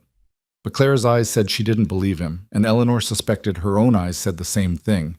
The prairie had already taken so much from both of them. The thought of it taking Caleb too felt unbearable. Mary Peterson arrived within the hour, a sturdy woman in her 40s with kind eyes and capable hands. She carried a shotgun like it was an extension of her arm and wore a determined expression that suggested she'd seen trouble before and survived it. Samuel's told me the situation, she said, embracing Eleanor like they were old friends. You're Eleanor and these are your girls. Don't worry, dear. We'll hold this fort together. Caleb gathered his gear, rifle, ammunition, canteen, a bedroll in case the search took longer than expected. At the door he paused and turned back to Eleanor. For a moment they just looked at each other, and Eleanor saw in his eyes everything she was feeling: fear, determination, the weight of responsibility, the fragile hope that somehow they'd all survive this. Be safe, she said, because there were other words she wanted to say but couldn't, words that felt too big and too complicated for the short time they'd known each other. You too. Mary will take care of you. I know. Eleanor. He stopped, seeming to struggle with something, then just shook his head. I'll be back. I promise. Don't make promises you can't keep. I don't. And with that he was gone, mounting his horse and riding north toward the Petersons' place where the other men were gathering. Eleanor watched from the window until he disappeared over a rise, then turned to find Mary watching her with knowing eyes. He's a good man, Mary said softly. Best we've got in these parts. If anyone can track those raiders and come back alive, it's Caleb Holt. How long have you known him? 3 years since he first came out here with Sarah. We were the closest neighbors, helped them build this cabin. Watched him fall apart after she died, then watched him put himself back together piece by piece. It's been hard on him, living alone with all that grief. I'm glad he's found someone to care about again. Eleanor felt heat rise to her cheeks. He doesn't care about me. He's just being kind. Mary smiled. Dear, I've known Caleb long enough to recognize when he cares. The way he looks at you and those girls. That's not just kindness. That's something deeper. Eleanor didn't know how to respond to that, so she changed the subject. What do we do now? Just wait? We wait and we prepare. If those raiders come this way, we need to be ready. Mary moved through the cabin with practiced efficiency, checking the bar on the door, examining the shutters on the windows, positioning furniture to create barriers. Samuel says there were 6 of them yesterday, but one of the families they hit last night swears there were 8. They might be joining up with others, getting bolder. We can't take any chances. The day passed slowly, measured in heartbeats and anxious glances out the window. Mary kept them busy. She had Eleanor help her prepare food, showed the girls how to roll bandages from clean cloth, taught Clara how to reload the shotgun. Skills every frontier woman needs, Mary said matter-of-factly. My mother taught me when I was younger than you. Out here, everyone has to know how to defend themselves. Clara absorbed the lesson with serious concentration, her small hands surprisingly steady as she worked. Ruthie mostly stayed close to Eleanor, sensing the tension in the air even if she didn't fully understand it. Every so often she'd ask, "When is Mr. Holt coming back?" And Eleanor would have to say, "Soon, baby, soon." But as afternoon bled into evening and evening into dusk, there was still no sign of Caleb or the search party. Mary tried to hide her worry, but Eleanor could see it in the way she kept checking the windows, the tightness around her eyes. They lit no candles as darkness fell, not wanting to advertise their presence. Instead, they sat by the dying fire, speaking in whispers, listening to every sound from outside. "Tell me about your husband," Mary said quietly, once the girls had finally fallen asleep. "The one who went to California." Eleanor had almost forgotten about Thomas, had been so consumed with immediate survival that the larger purpose of their journey had faded into background noise. Now forced to think about him, she found her feelings were more complicated than she'd expected. "His name is Thomas," she said slowly. "We married when I was 17. He was kind then, or I thought he was. Maybe I just didn't know what real kindness looked like. He worked hard, provided for us, but there was always this restlessness in him, like he was looking for something he could never quite find. And he thought he'd find it in California? He thought he'd find gold, thought it would solve all our problems, make us rich, give him the respect he craved. I tried to tell him we had enough, that what we had in Ohio was good, but he couldn't hear it. The bank was taking the farm, and he couldn't face that failure. So he left, promised he'd send for us, and disappeared." Mary was quiet for a moment. "Do you still love him?" Eleanor had to think about that. Did she love Thomas? Or did she love the idea of him, the memory of who he'd been before disappointment had hardened him? "I don't know," she admitted. "I love who he was. I'm not sure I love who he became. Does that make sense?" "Perfect sense. People change. Sometimes they change into someone we can't recognize anymore." "Have you ever wanted to leave Samuel, your husband?" "Lord, yes." Mary laughed softly. "Every marriage has those moments, especially out here where life is hard and privacy is scarce. But Samuel and I, we chose each other fresh every morning. Even on the days I wanted to brain him with a skillet, I chose to stay. That's what marriage is, really. Not the wedding, not the pretty promises, but the daily choice to keep choosing each other." "Thomas stopped choosing us." "Then maybe you need to stop choosing him." Mary met Eleanor's eyes across the dim room. "I don't know your whole story, dear, and I'm not telling you what to do. But sometimes people leave our lives, through death or abandonment or just drifting apart, and we have to decide whether to spend the rest of our days chasing their ghost or to turn around and look at what's actually in front of us." Eleanor thought about that. What was in front of her? 2 daughters who needed stability. A dangerous journey to a place where Thomas might not even be. And behind her, if she chose to look back, a man who'd risked his life to save theirs, who'd shown them more genuine care in 4 days than Thomas had shown in the last 2 years. But those thoughts felt dangerous, felt like betrayal, even though Thomas had betrayed them first. Eleanor wasn't ready to examine them too closely, not yet, not while everything was still so uncertain. "You care about him," Mary said, reading Eleanor's silence correctly. "About Caleb. He's been kind. It's more than that." Eleanor wanted to deny it, but the words stuck in her throat. Was it more than that? She'd known Caleb for less than a week. That wasn't long enough to develop feelings, to start imagining possibilities, to look at a man and see not just a savior, but a potential future. Was it? "I don't know what I feel," she said finally. "Everything's too confused, too complicated. I just want my girls to be safe. That's all I can think about right now." Mary nodded, accepting this. "Well, when you're ready to think about more than just survival, you remember what I said.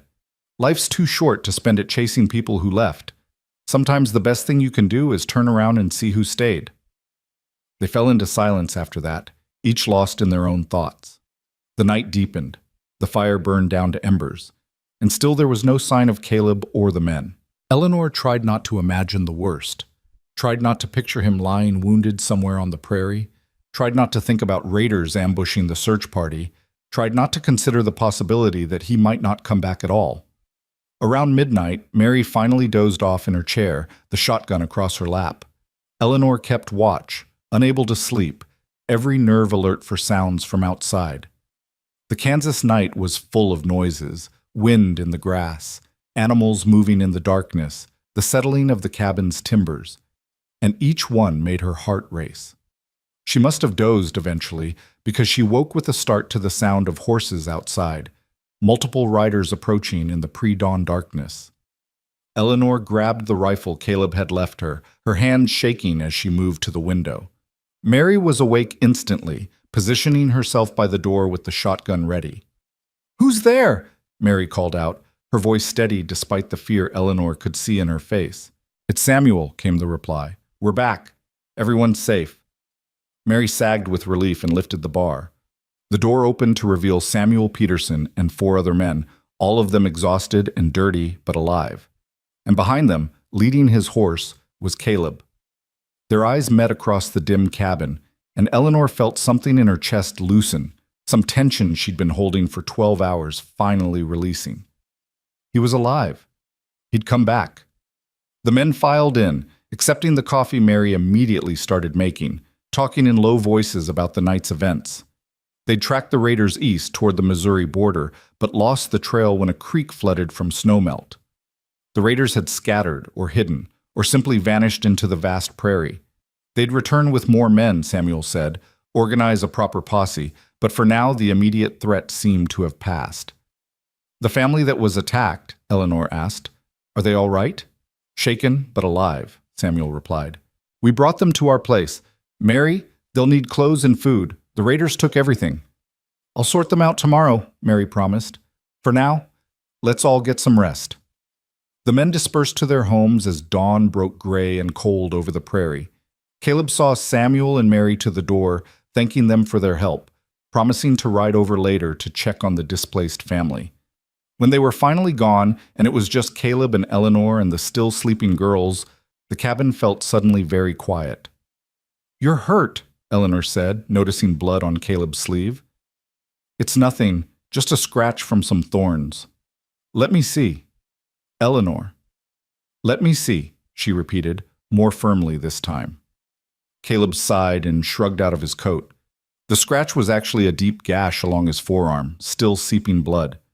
Eleanor fetched water and clean cloth, and Caleb sat while she cleaned and bound the wound with hands that were surprisingly steady. "You should have someone look at this properly," she said. "It might need stitches." "It'll heal. I've had worse." "That's not the point." "Then what is the point?" Eleanor tied off the bandage perhaps more firmly than necessary. "The point is you matter. The point is you can't keep throwing yourself into danger and pretending you're invincible. The point is—" She stopped, suddenly aware of how close they were, of Caleb watching her with an expression she couldn't quite read. "The point is what?" he asked softly. "The point is, we need you," Eleanor finished, her voice barely above a whisper. "The girls and I, we need you to stay alive." Caleb's hand found hers, his rough fingers gentle against her palm. "I'm not going anywhere," he said. "I promised you I'd come back, and I did. I'll always come back." They stayed like that for a moment, hands clasped, the morning light filtering through the window and painting everything gold. Eleanor felt something shifting between them, something that had been building since that first night when he'd offered them his coat and called it nothing. It wasn't just gratitude anymore. It wasn't just the desperate attachment of someone drowning to someone solid. It was something deeper, more complicated, more terrifying. It was possibility. The moment broke when Clara stirred in bed, calling out for her mother.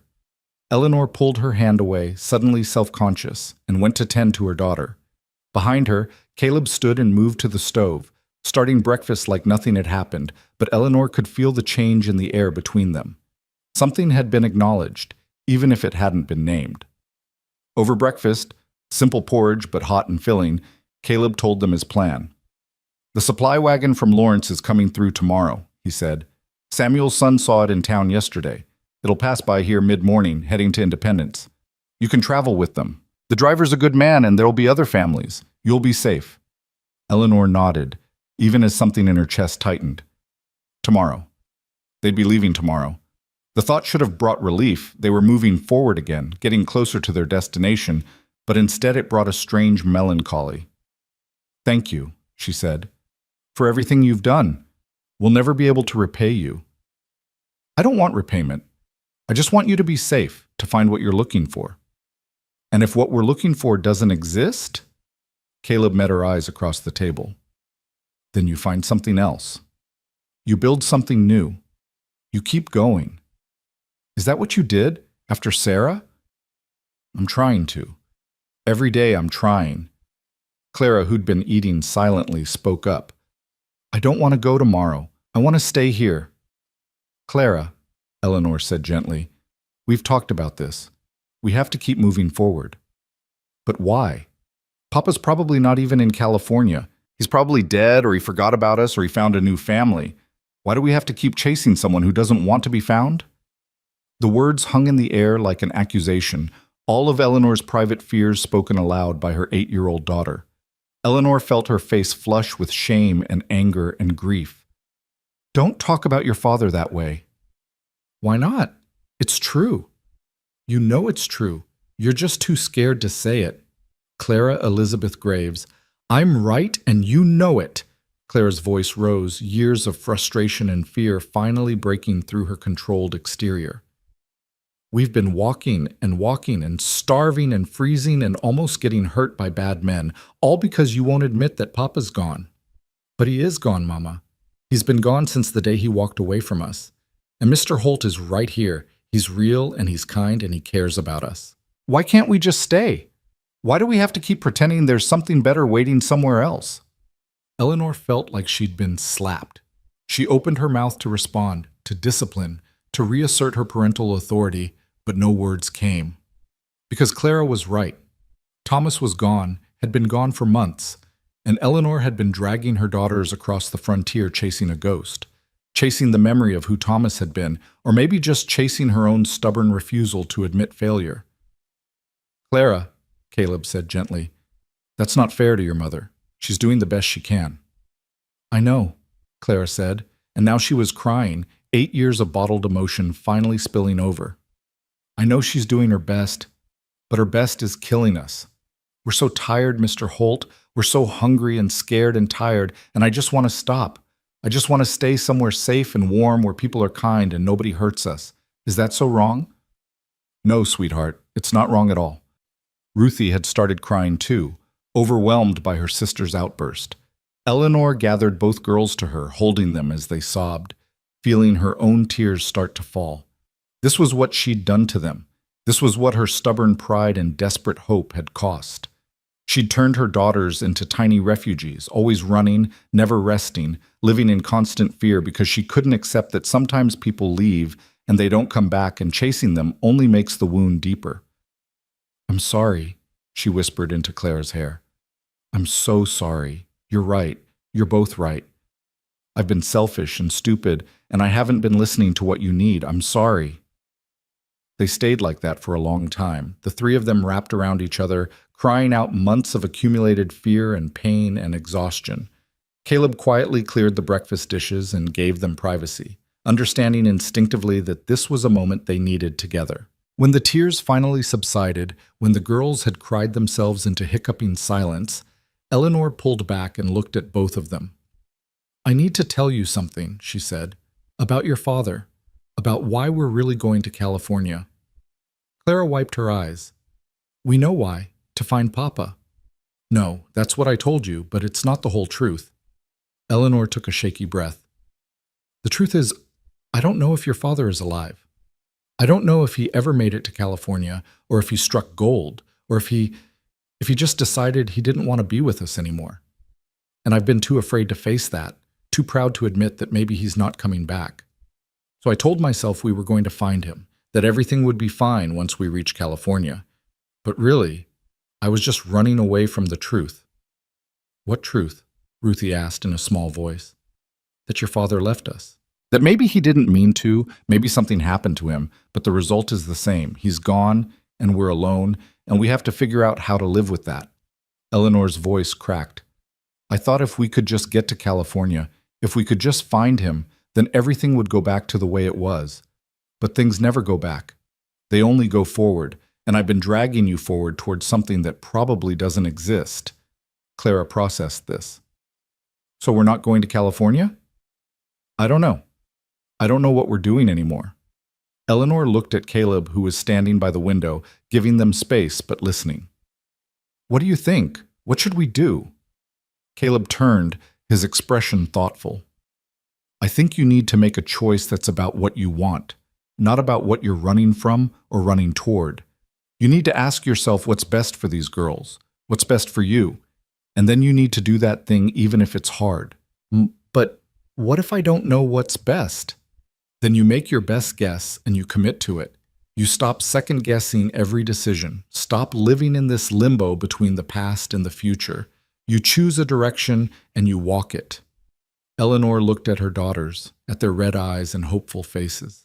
She thought about Thomas, wherever he was. She thought about California and the dream that had become a nightmare. She thought about this cabin, this man, this unexpected pocket of safety they'd stumbled into. And she made a choice. We'll take the wagon to Independence tomorrow, she said slowly, but not to keep going to California, to find work, to find a place to stay, to build something stable for us. I'll look for your father. I owe him that much, owe us that much. But I won't sacrifice you girls anymore in the search. We're going to make a home, even if it's just a room at a boarding house. We're going to stop running. Clara's face brightened. Really? We're staying in Kansas? For now. Until we're stronger, until we have enough money to make real decisions instead of desperate ones. Is that all right? Yes, Clara breathed. Yes, Mama. That's perfect. Ruthie just nodded, exhausted from crying, but her relief was visible. Eleanor looked at Caleb and found him smiling slightly, that gentle expression she'd come to recognize as approval. Good choice, he said. Independence is a decent town. You'll find work there, find your footing, and I'm only 8 miles away if you need anything. You've already done so much, and I'll keep doing it if you need me to. That's what neighbors do. That's what friends do. Friends. The word felt both too small and too large for what they were becoming, but Eleanor accepted it, held it close, let it be enough for now. The rest of the day passed in strange peace. The immediate danger had passed, the raiders were gone or scattered, and Eleanor had finally made a decision that felt right instead of desperate. She helped Caleb with small chores around the cabin, showing the girls how to gather eggs from the chickens and draw water from the well. Simple tasks, ordinary tasks, the kind of work that reminded her of Ohio and better days. That evening, Caleb produced a fiddle Eleanor hadn't known he owned and played simple songs while the girls danced by the fire. It was the first time Eleanor had seen them truly happy in months. Not just not miserable, but actually joyful. Ruthie twirled until she was dizzy, and Clara laughed, and for an hour the cabin was full of music and light instead of fear. When the girls finally collapsed into giggles on the floor, exhausted and happy, Caleb set down his fiddle and met Eleanor's eyes across the room. Something passed between them again, that understanding that went deeper than words. They'd both lost so much. They'd both been broken by this hard prairie life, but maybe, just maybe, they were learning how to heal.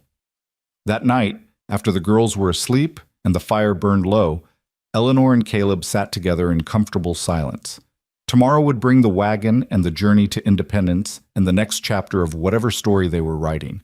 But tonight they had this. Two people who'd found each other in the darkness, who'd chosen to be kind when kindness wasn't required, who'd reminded each other that humanity still existed even in the hardest places.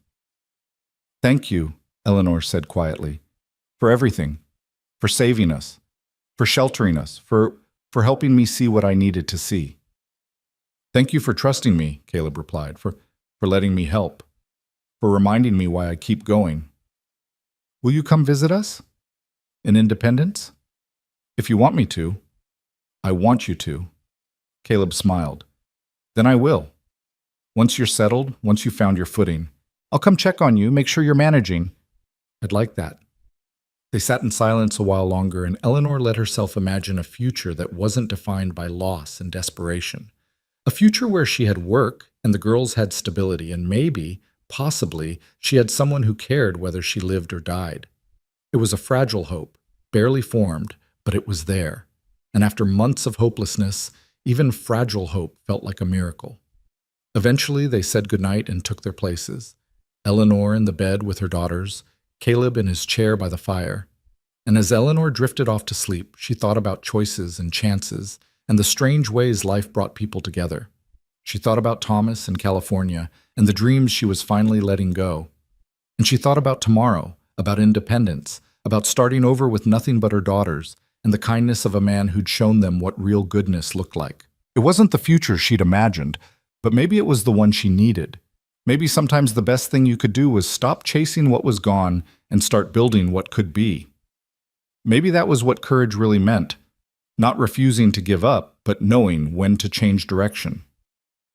Eleanor closed her eyes and let herself believe it. Tomorrow would bring new challenges, new uncertainties, but for tonight they were safe, warm, and together. And that was enough. The wagon came at mid-morning just as Caleb had predicted, creaking up the frozen road with 2 families aboard and a driver who'd seen enough frontier hardship not to ask too many questions. Eleanor stood in the doorway of the cabin with her daughters beside her, the burlap sack of provisions at her feet, and felt her heart pull in 2 different directions. Forward toward independence and whatever uncertain future waited there, or backward into the warmth of this cabin and the man who'd become her anchor in the storm. Caleb walked them to the wagon, carrying their few belongings, his face unreadable. The driver, a weathered man named Jenkins, nodded respectfully when Caleb explained that Eleanor and her girls needed passage to independence. "Room enough," Jenkins said simply. "Climb aboard." But before Eleanor could move, Caleb touched her arm gently, stopping her. "Wait," he said, his voice low. "There's something I need to say before you go." Eleanor's heart hammered. The girls had already climbed into the wagon, distracted by the other children aboard, giving them a moment of privacy. "What is it?"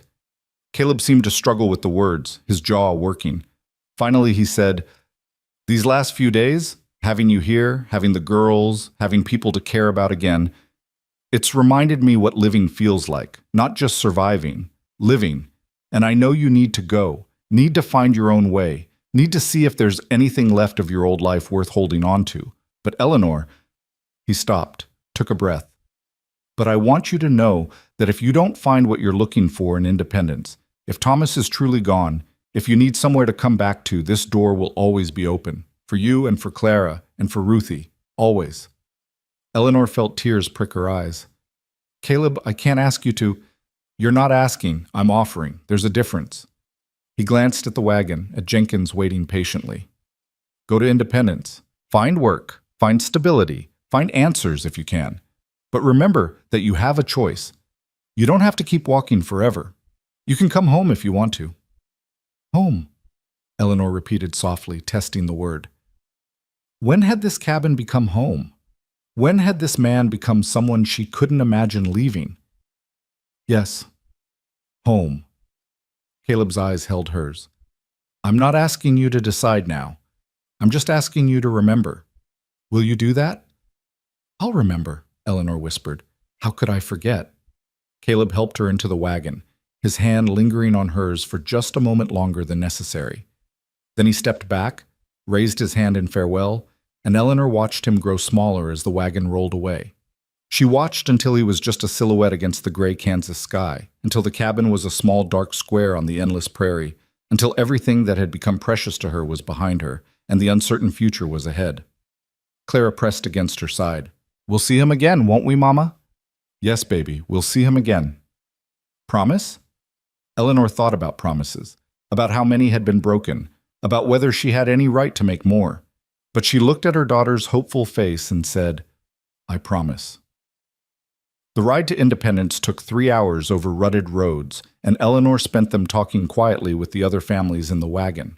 They were all heading west eventually: Oregon, California, somewhere the land was supposedly better and opportunities more plentiful. They asked where Eleanor was going, and she told them the truth. She didn't know yet. She was looking for someone, but mostly she was looking for a place to stop running. One of the women, older and kind-faced, patted Eleanor's hand. "Sometimes the best thing we find is what we weren't looking for," she said. "You keep your eyes open, dear. The answer might surprise you." Independence was bigger than Eleanor had expected. A proper town with a main street, a church, several stores, and the boarding house Caleb had described. The white paint was peeling, and the sign did indeed say Hayes House. And when Eleanor knocked on the door with her daughters beside her, a sturdy woman with steel gray hair answered. "Mrs. Hayes?" Eleanor asked. "My name is Eleanor Graves. Caleb Holt sent me. He said you might have a room." Recognition sparked in the woman's eyes. "Caleb sent you? Well then, you must be decent folk. Come in, come in. Let's see what we can work out." Martha Hayes was brisk but fair, exactly as Caleb had described.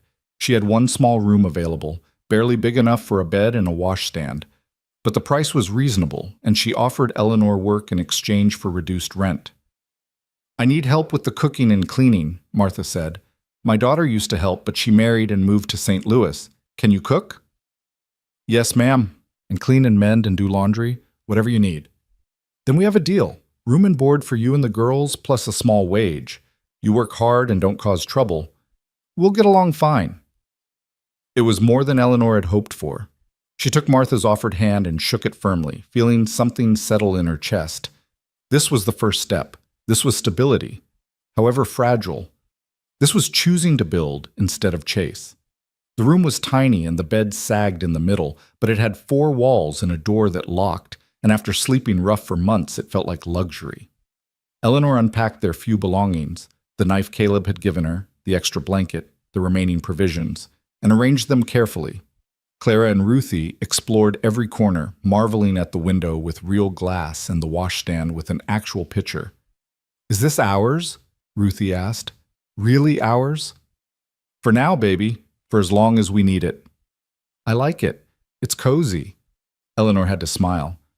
Only a 6-year-old could call a room barely big enough to turn around and cozy. But Ruthie was right. It was theirs, and that made it precious. Eleanor started work that same afternoon, helping Martha prepare dinner for the boarders. There were 6 other people staying at Hayes' house, a traveling salesman, 2 prospectors heading to California, a widow woman, and a young couple with dreams of Oregon. Eleanor served them stew and bread and listened to their stories, and for the first time in months she felt like part of something, like she belonged somewhere. After dinner, while the girls played with a rag doll Martha had found for them, Eleanor asked the question that had been burning in her mind since they'd arrived. "Mrs. Hayes, have you heard of any men coming through here from California? Or any news from the goldfields? I'm trying to find my husband. He went west last summer, and I haven't heard from him since." Martha's expression grew cautious. "What's his name?" "Thomas. Thomas Graves. He's tall, dark hair, about 35 years old. He was heading to the California goldfields to strike it rich and send for his family," Martha finished, her voice heavy with something Eleanor couldn't identify. "Yes, dear, I've heard that story about 100 times. I'm sorry, but I don't recall anyone by that name. What I can tell you is that most men who go to California chasing gold don't find what they're looking for, and the ones who do find gold often don't come back. The gold fever gets in them, and they forget they ever had another life." Eleanor absorbed this, feeling something inside her crack, but not quite break. "So you think he's not coming back?" "I think you need to prepare yourself for that possibility. I'm not saying give up hope. Hope is what keeps us going. But don't hang your whole life on a man who walked away from you. You've got 2 beautiful girls who need you here, now, in the present. Don't sacrifice them for a ghost." The words echoed what Mary Peterson had said, what Clara had said, what Eleanor's own heart had been trying to tell her for months. Thomas was gone. Whether he was dead or had simply chosen not to return, the result was the same. She couldn't keep chasing him. She had to let him go. "Thank you," Eleanor said quietly, "for your honesty. Out here on the frontier, honesty's all we've got. Pretty lies won't keep you warm or fed. You need truth, even when it hurts." That night, lying in the sagging bed with her daughters pressed against her sides, Eleanor made her decision. She would stay in Independence for now. She would work for Martha, save money, build stability for her girls. She would ask around about Thomas, write letters to California, inquire with travelers, do what she could to find out what had happened to him. But she wouldn't let the search consume her. She wouldn't sacrifice the present for a past that was gone and a future that might never exist. And when she was ready, when she'd proven to herself that she could stand on her own 2 feet, she would go back to Caleb's cabin and see if his offer still stood. Because somewhere between eating rotten apples and learning to load a rifle, between sleeping in a stranger's bed and watching him ride off to fight raiders, Eleanor had fallen in love with a man who'd shown her what real kindness looked like. It wasn't the love she'd had with Thomas, young and idealistic and blind to reality. This was something deeper, something built on shared pain and mutual respect and the bone-deep understanding that comes from surviving hard things together. It was a love that knew suffering and chose hope anyway. It was a love that didn't ask for perfection but settled for presence, for showing up, for doing the right thing even when it was hard. But she couldn't go to Caleb with nothing. She couldn't arrive at his door still broken, still desperate, still needing to be saved. She had to save herself first. She had to prove she could build a life before she could share one with someone else. So she waited. Days turned into weeks. Eleanor worked harder than she'd ever worked, cooking and cleaning and doing laundry until her hands were raw and her back ached. But every night she had food in her belly, and her daughters had full stomachs, and they slept in a real bed, in a real room. It was enough. It was more than enough. Clara enrolled in the small school Independence had, just a one-room building with a tired teacher, but Clara devoured learning like she'd been starving for it. Ruthie was still too young for school, but she helped Eleanor with small tasks and played with the other children in the boarding house and slowly, gradually, started to laugh again. Eleanor asked everyone who passed through about Thomas. She described him to prospectors and travelers, wrote letters to California settlements that might never be received. Most people shook their heads, said they hadn't seen him, offered condolences that felt like funeral rites. A few claimed they might have known someone matching his description, but the details never quite lined up, and Eleanor learned to recognize false hope when she heard it. 6 weeks after arriving in Independence, a letter came. Martha brought it to Eleanor with a grave expression, and Eleanor's hands shook as she opened it. It was from a mining camp in California, written by a man who signed himself Samuel Chen. He wrote in careful English that he had known a Thomas Graves, that they'd worked the same claim for a time, that Thomas had talked often about his wife and daughters back in Ohio. Past tense. Had talked. Eleanor's eyes blurred as she read the rest. Thomas had died in January, a mining accident, a tunnel collapse, quick and probably painless. He'd asked Samuel to write to his family if anything happened, had given him Eleanor's name and their old address in Ohio. Samuel had tried to send the letter there, but it had been returned. He'd been trying to track down the family ever since, asking around, and had finally heard that a woman named Eleanor Graves was inquiring about her husband in Kansas settlements. There was money too, $47 that Thomas had saved, that Samuel was arranging to have sent through a bank. He never stopped talking about you, Samuel had written. He never stopped trying to make enough to bring you west. He loved you until the end. I thought you should know that. Eleanor sat down hard on her narrow bed, the letter clutched in her hands, and felt everything she'd been holding together finally, completely fall apart. Thomas was dead. He hadn't abandoned them. He'd been trying to save them, trying to build something, trying to be the man he'd promised to be, and he died alone in a dark tunnel, probably thinking about them, probably believing he'd failed. She cried for a long time, for Thomas, for the marriage they'd had, for all the what-ifs and might-have-beens. She cried for the dreams they'd dreamed together and the future they'd never have. Clara and Ruthie held her, not quite understanding but knowing their mother needed comfort, and they cried too because grief was contagious and their father was truly, finally, gone. But underneath the grief, Eleanor felt something else. Relief. Not relief that Thomas was dead, God no, never that, but relief that she finally knew, relief that the uncertainty was over, relief that she could stop wondering and waiting and hoping for something that would never come, relief that she could grieve and heal and eventually, maybe, move forward. That evening, Eleanor told the girls what had happened. She read them Samuel Chen's letter, explained as gently as she could that their father had died trying to make a better life for them. Ruthie cried and asked questions Eleanor couldn't answer. Clara was quiet for a long time, processing in that serious way she had, and finally said, "Did he know we loved him?" "Yes, baby. He knew. He always knew." "Then that's what matters," Clara said, with the wisdom of someone much older. "He knew he was loved. That's better than a lot of people get." Eleanor pulled both girls close and held them while they cried together. Their little family had gotten even smaller, but they still had each other. They still had love. And now, finally, they had closure. They could mourn properly, grieve cleanly, and when they were ready, they could let Thomas rest in peace. The $47 arrived 3 weeks later. It was more money than Eleanor had seen in months, a small fortune that represented Thomas's last gift to his family. She could use it to go to California, she supposed, could use it to try to find the life Thomas had wanted for them. But Eleanor had learned something over these hard months. California was just a place. It wasn't redemption or salvation or a fresh start. Those things had to come from within. So she kept the money safe, saved it for emergencies, and stayed in independence. She kept working for Martha, kept building the small, stable life she'd started. And on Sundays, her only day off, she would take the girls and walk south toward Caleb's cabin, though they never quite made it all the way. She'd stand on a rise where she could just see his homestead in the distance and wonder if he thought about them, if he remembered his offer, if the door would really be open if she ever found the courage to knock on it. Spring came to Kansas like a revelation. The frozen prairie thawed and turned green, wildflowers appeared in impossible colors, and the sky stretched blue and endless overhead.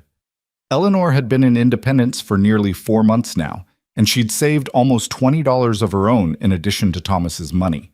The girls were healthy and happy, Clara was excelling in school, and Eleanor had made friends with some of the other women in town. She was doing it. She was building a life. She was standing on her own feet. One warm April morning, Martha called Eleanor into her private sitting room. "I need to talk to you," she said, her expression serious. "I've had an offer on this place, a buyer from St. Louis who wants to turn it into a proper hotel. He's offering good money, enough that I can retire comfortably, maybe move closer to my daughter." Eleanor's stomach dropped. "You're selling."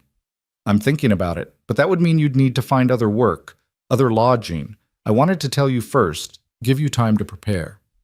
"How much time?" 2 months, maybe 3.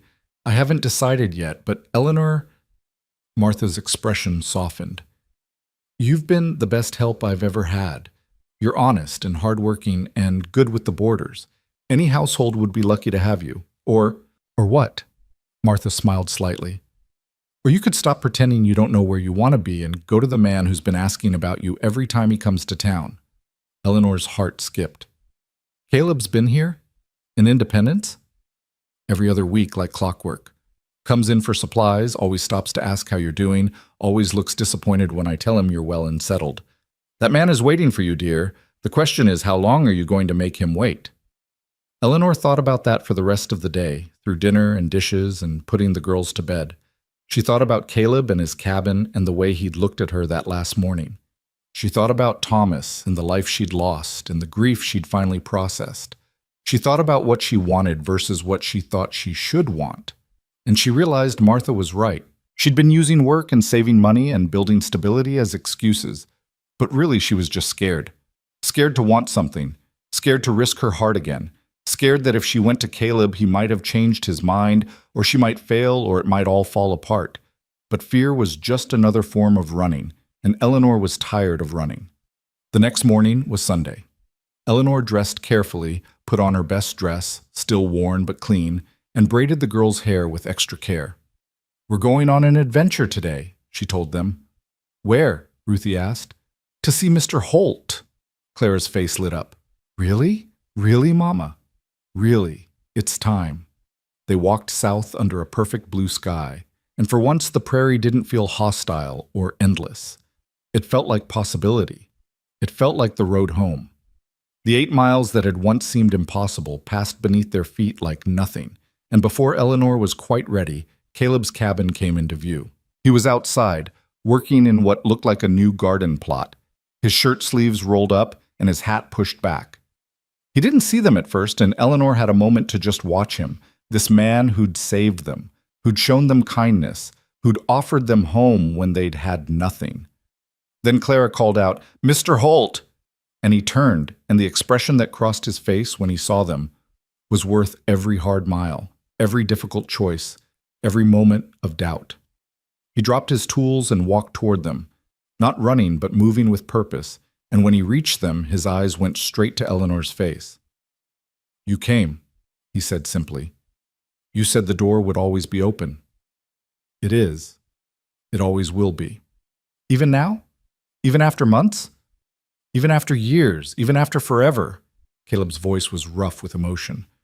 "Eleanor, I meant what I said. This is home if you want it to be. You and the girls, always." Eleanor felt tears slip down her cheeks, but they were good tears this time, healing tears. "Thomas is dead," she said. "I got word. He died in California trying to make enough money to send for us. He never stopped trying. He never abandoned us. I'm sorry, that must have been hard to learn."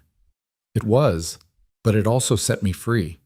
Free to grieve properly, free to let go, free to—" She trailed off, suddenly shy. "Free to what?" Caleb asked gently. "Free to choose what comes next. Free to choose where I want to be." Eleanor met his eyes. "I want to be here, Caleb, if you'll have us. Not as charity, not as obligation, but as—" She struggled for the word. "As family, if that's something you want too." Caleb's answer was to pull her into his arms, holding her close, while Clara and Ruthie cheered and jumped around them. "I've wanted that since the moment I found you behind my barn eating rotten apples," he said against her hair. "I just didn't know if you'd ever want it too." "I do. God help me, I do." They stood like that for a long moment, just holding each other, two broken people who'd somehow managed to heal each other without even trying. Then Caleb pulled back and looked at the girls. "What do you two think? Would you like to stay here? Help me plant the garden and tend the chickens and make this place a real home?" "Yes!" Ruthie shouted, throwing herself at Caleb's legs. "Yes, yes, yes!" Clara was more restrained, but her eyes were shining. "Will you marry Mama? Make it official?" Caleb looked at Eleanor, his eyebrows raised. "Is that something you'd want? Eventually?" Eleanor thought about it. She'd been married before, had vowed to love and cherish and stay until death. Those vows had ended in a California mine tunnel, and she'd grieved them properly. But now there was room for new vows, new promises, new chances. "Yes," she said firmly. "Not today, not tomorrow, but someday soon. I want to marry you, Caleb Holt. I want to build a life with you. I want to plant roots and grow something beautiful from all this hardship. Is that foolish?" "That's the opposite of foolish. That's wise." Caleb smiled, and it transformed his whole face. "Let's do it then. Let's get married and build a family and prove that good things can come from bad beginnings." They were married 6 weeks later under an oak tree at the Petersons' place, with Mary Peterson crying happy tears and Samuel beaming with approval and half the settlement showing up to celebrate. Clara and Ruthie scattered wildflowers as vows were spoken, and Eleanor wore a simple dress Martha had helped her make, and Caleb promised to love her and her daughters for all his days. It wasn't a grand wedding, there was no expensive ring or elaborate feast, but there was joy, pure, uncomplicated joy. And there was hope, and there was love that had been earned through hardship and chosen consciously. That made it more precious than any fancy ceremony could have been. They returned to the cabin, now their cabin, their home, and began the work of building a life together. Caleb taught Eleanor and the girls how to work the land, how to plant and harvest and preserve food for winter. Eleanor taught him how to make a house feel like a home, with curtains on the windows and flowers in jars and children's laughter filling the rooms. Clara thrived with the stability, her old soul eyes finally looking young again.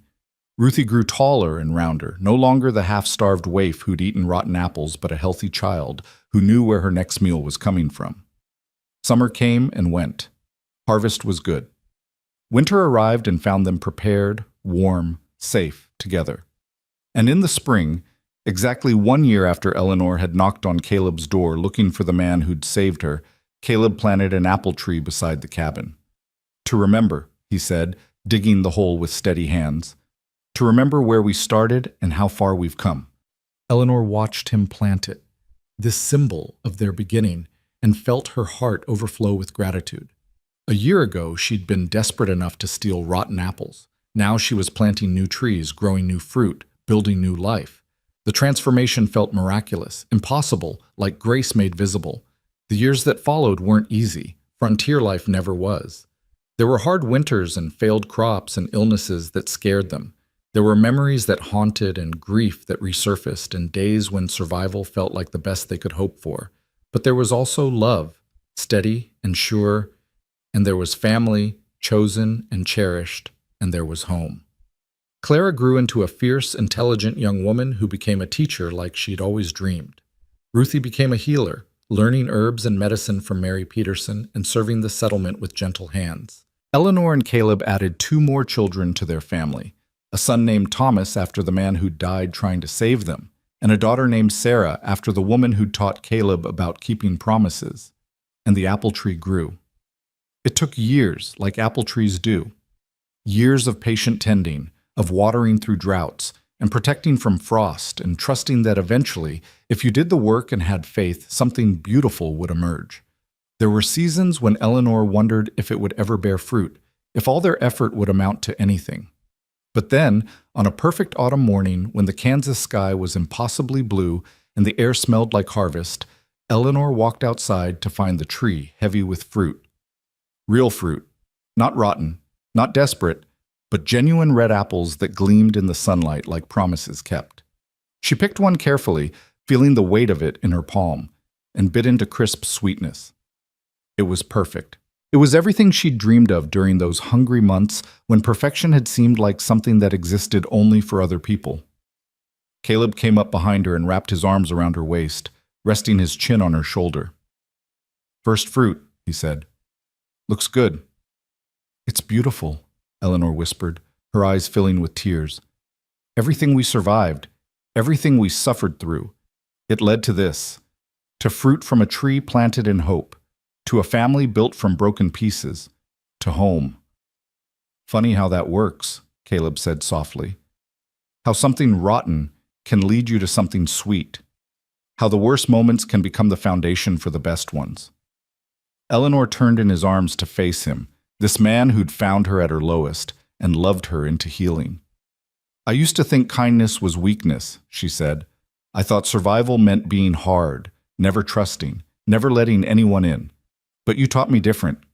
You taught me that kindness is the strongest thing there is. That opening your door to strangers, giving your coat to someone cold, offering help without conditions, that's not weakness, that's courage." "You taught me something too," Caleb replied. "You taught me that grief doesn't have to be the end of the story, that you can lose everything and still rebuild, that love isn't diminished by having loved before, it's expanded by it." They stood there under the apple tree, surrounded by the life they'd built from nothing, and Eleanor felt a peace so complete it was almost overwhelming. This was what she'd been walking toward all those months on the road. Not California, not gold, not some fantasy of restored glory. Just this: home, family, love, fruit from a tree, planted in hope. Clara came out of the cabin, followed by Ruthie and the younger children, and they all gathered under the apple tree.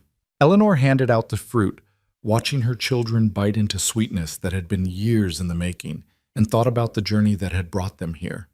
The hunger, the fear, the desperate choice to steal rather than starve. The stranger who'd become savior, and then partner, and then love. The hard choices and harder miles. The grief processed and the hope rebuilt, and the life constructed from ruins. "Mama," Ruthie said, apple juice running down her chin, "this is the best apple I've ever tasted." Eleanor laughed, thinking about those rotten apples behind Caleb's barn, about how far they'd come since then. "Me too, baby. Me too." That evening, as the sun set over their Kansas home and the family gathered for supper, Eleanor looked around the table at the faces she loved. Caleb's strong and steady, Clara's fierce and bright, Ruthie's gentle and kind, and the younger children's open and trusting. She thought about Thomas, hoped he'd found peace, hoped he knew that his daughters had survived and thrived. She thought about Sarah, whom she'd never met, but whom she thanked silently for teaching Caleb about keeping promises. And she thought about that November morning when she'd been caught stealing rotten apples, when a stranger had said, "Come in," and changed everything. How a moment of kindness had cascaded into a lifetime of love. How grace had found her when she'd stopped looking for it.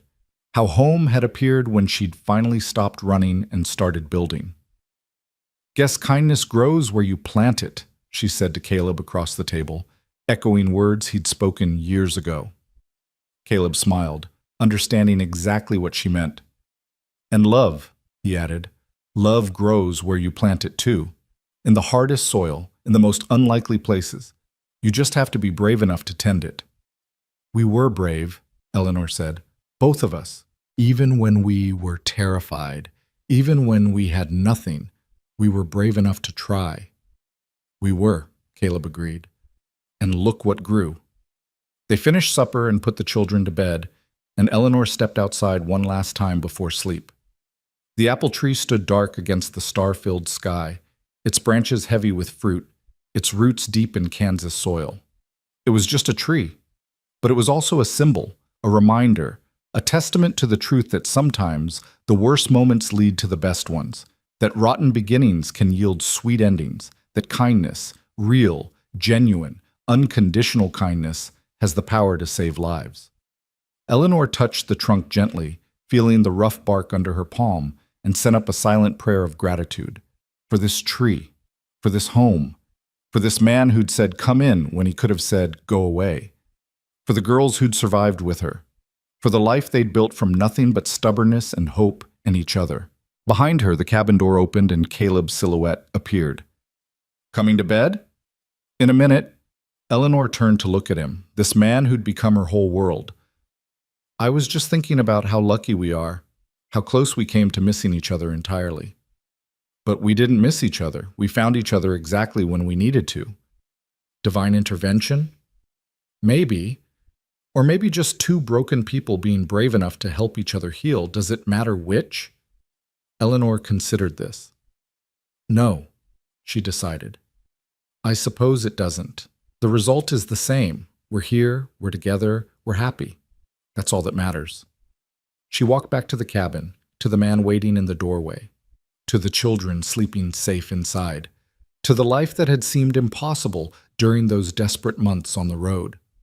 And as she crossed the threshold, as she came in, again and always, to the home that had saved her, Eleanor Graves Holt felt something she hadn't felt in years, complete.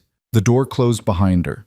The Kansas night settled over the prairie, and in that small cabin under that first fruit apple tree, a family slept in peace, living proof that sometimes the darkest moments are just the soil from which the most beautiful things grow.